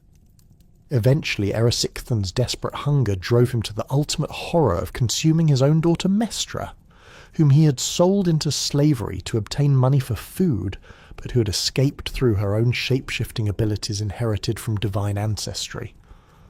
The king's willingness to sacrifice his own child to his cursed appetite represented the complete moral degradation that resulted from Demeter's punishment, demonstrating how divine vengeance could transform even royal authority into pathetic desperation. The transformation of Erysichthon's punishment from personal suffering into a broader cautionary tale established one of the most powerful examples of divine justice in Demeter's mythological repertoire. The king's ultimate fate, consuming himself in his endless hunger, provided a grotesque conclusion that reinforced the absolute nature of divine authority and the futility of challenging established religious order. This myth became widely circulated throughout ancient Greece as both entertainment and moral instruction, demonstrating to audiences the inevitable consequences of showing disrespect towards sacred spaces and divine power. The worship of Demeter across the broader Mediterranean world reflected the fundamental importance of agricultural fertility to human survival and the universal appeal of religious systems that promised divine protection for food production. As Greek colonization expanded throughout the Mediterranean basin during the 8th through 6th centuries BCE, settlers carried Demeter's worship to new territories where local populations eagerly adopted or adapted her cult to address their own agricultural needs and concerns. The Thesmophoria emerged as the most widespread festival honouring Demeter, celebrated exclusively by married women throughout the Greek world and its colonial territories. This festival's restriction to married women reflected both the goddess's maternal nature and the practical reality that agricultural fertility was understood as fundamentally connected to human reproductive capacity. The ceremonies took place during the autumn planting season, when communities needed divine assurance that their planted seeds would germinate and grow into successful crops during the following year. The ritual structure of the Thesmophoria incorporated elements that directly connected participants to Demeter's mythological experiences, while addressing practical concerns about agricultural productivity. The festival typically lasted 3 days, with each day focusing on different aspects of the agricultural cycle and the divine forces that governed plant growth. The first day, known as a nodos or the ascent, involved the retrieval of sacred objects that had been buried in underground chambers during the previous year's celebration. These buried objects included the decomposed remains of pigs that had been cast into underground pits, along with various agricultural implements and fertility symbols that had been consecrated to Demeter's service. The retrieval process required careful excavation that preserved the sacred character of these materials while preparing them for use in fertility rituals.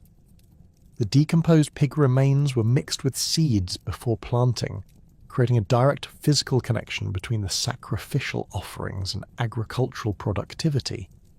The second day of the Thesmophoria, called Nestia or the fasting, required participants to abstain from food and engage in mourning rituals that commemorated Demeter's grief over Persephone's abduction. Women would sit on the ground, avoiding chairs or benches, while expressing their sorrow through wailing and other demonstrations of emotional distress. This collective mourning created spiritual solidarity between the participants and the goddess, while acknowledging the reality of loss and separation that affected both divine and mortal families. The final day, Caliganea or fair offspring, celebrated the promise of renewed fertility and abundant harvests that would result from proper religious observance and divine favour. Participants shared a communal feast that broke their previous day's fast while offering prayers and sacrifices designed to ensure Demeter's continued protection of their agricultural activities. The feast included foods that symbolically represented different aspects of agricultural abundance, with special emphasis on bread, fruits, and other products that demonstrated the goddess's life-sustaining power. The exclusion of men from Thesmophoria celebrations reflected both religious traditions that associated women with fertility mysteries and practical considerations about maintaining the festival's sacred character.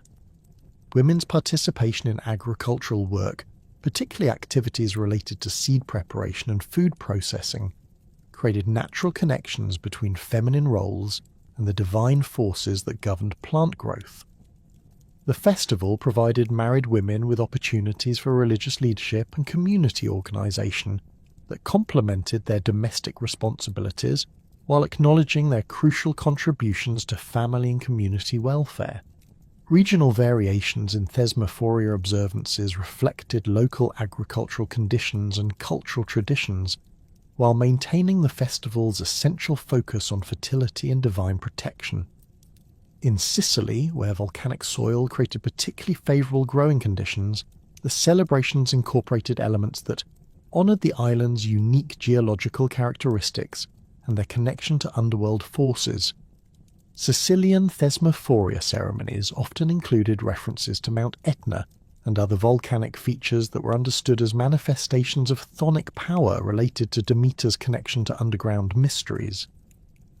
Major cult sites dedicated to Demeter extended far beyond Eleusis to encompass temples throughout Greece, Asia Minor, and the Western Mediterranean. These sacred locations typically developed around natural features that suggested divine presence, springs that provided reliable water for irrigation, fertile valleys where crops grew with unusual abundance, or caves that provided access to underground mysteries.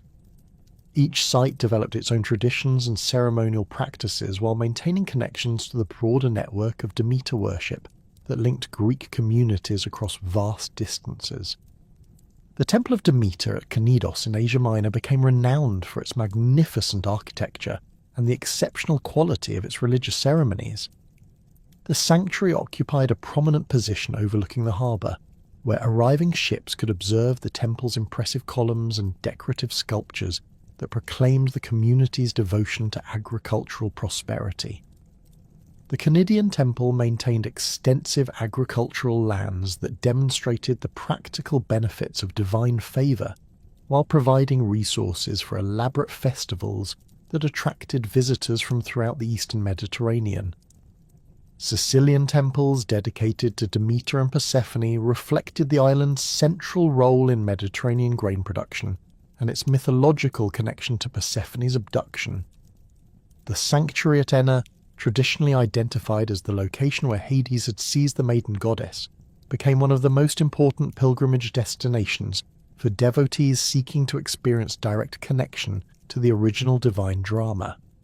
The temple complex included underground chambers that were believed to provide access to the exact spot where the earth had opened to receive Hades' chariot. The Haloa festival represented another significant seasonal celebration that honoured Demeter while incorporating elements related to wine production and the broader agricultural cycle. This winter festival combined religious observances dedicated to the grain goddess, with ceremonies honouring Dionysus, reflecting the interconnected nature of different agricultural activities and their divine patrons. The Haloa typically occurred during December, when communities needed divine assurance that their stored grain would last through the winter months and that spring planting would prove successful. Haloa celebrations incorporated ritual activities that acknowledged both the dormant period of agricultural activity during winter months and the promise of renewed growth that would begin with spring planting. Participants created elaborate displays of agricultural products that demonstrated the previous year's divine blessings, while offering prayers for continued prosperity during the coming growing season. The festival included competitive elements, where communities could display their finest agricultural products while seeking recognition for exceptional achievement in farming activities.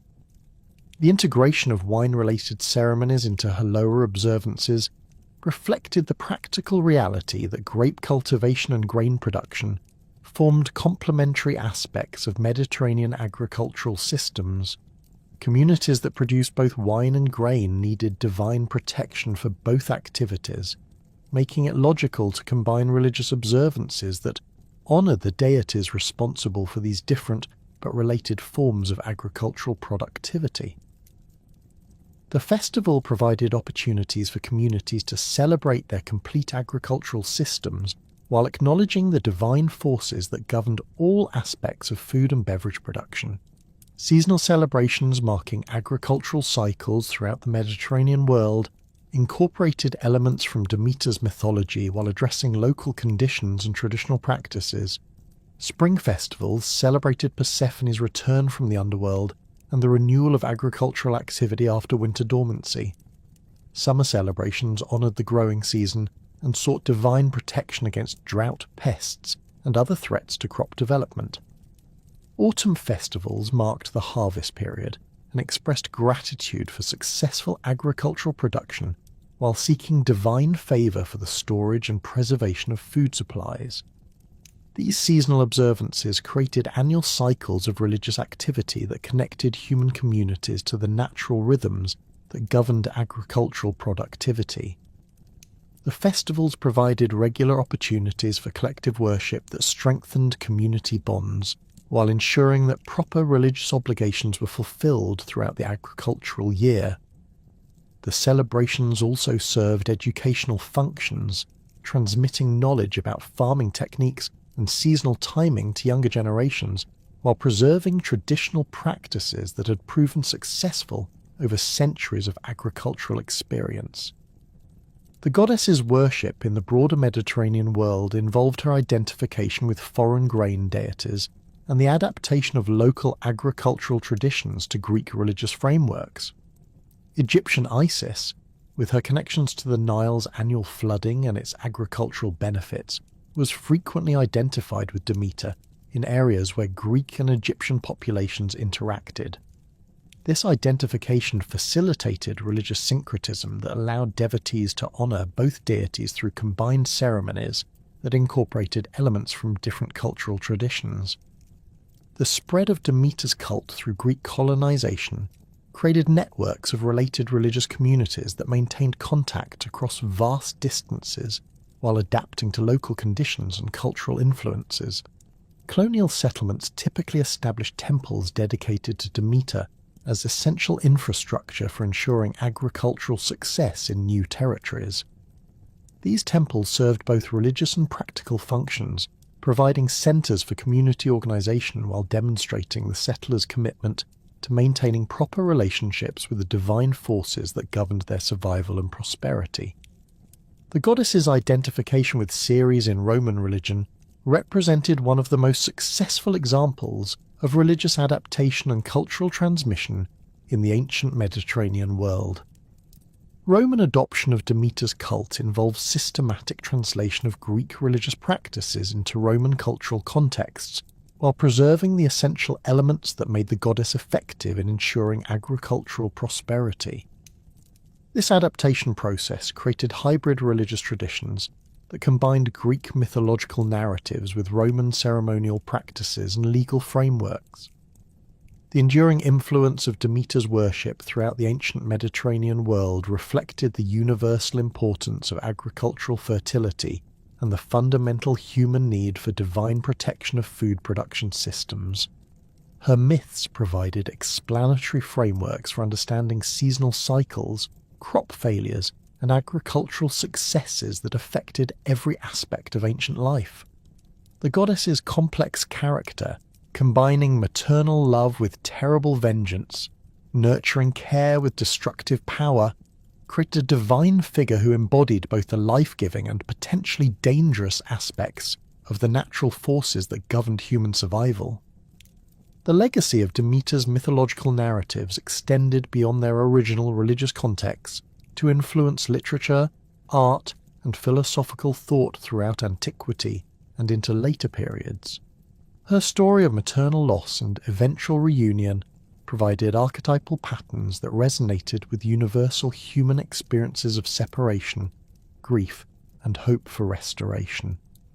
The Eleusinian mysteries, with their promise of blessed afterlife for initiates, offered religious solutions to fundamental questions about death and the possibility of continued existence beyond mortality that would influence later religious developments throughout the Mediterranean world. The agricultural goddess thus represents one of the most complex and influential figures in Greek mythology, whose worship addressed both practical needs for food security and deeper spiritual concerns about the nature of life, death, and divine justice. Her myths continue to provide insight into ancient Greek religious thought and the sophisticated theological systems that governed relationships between mortals and immortals in the classical world, while her enduring influence demonstrates the timeless appeal of religious traditions that connect human communities to the natural cycles that sustain all life.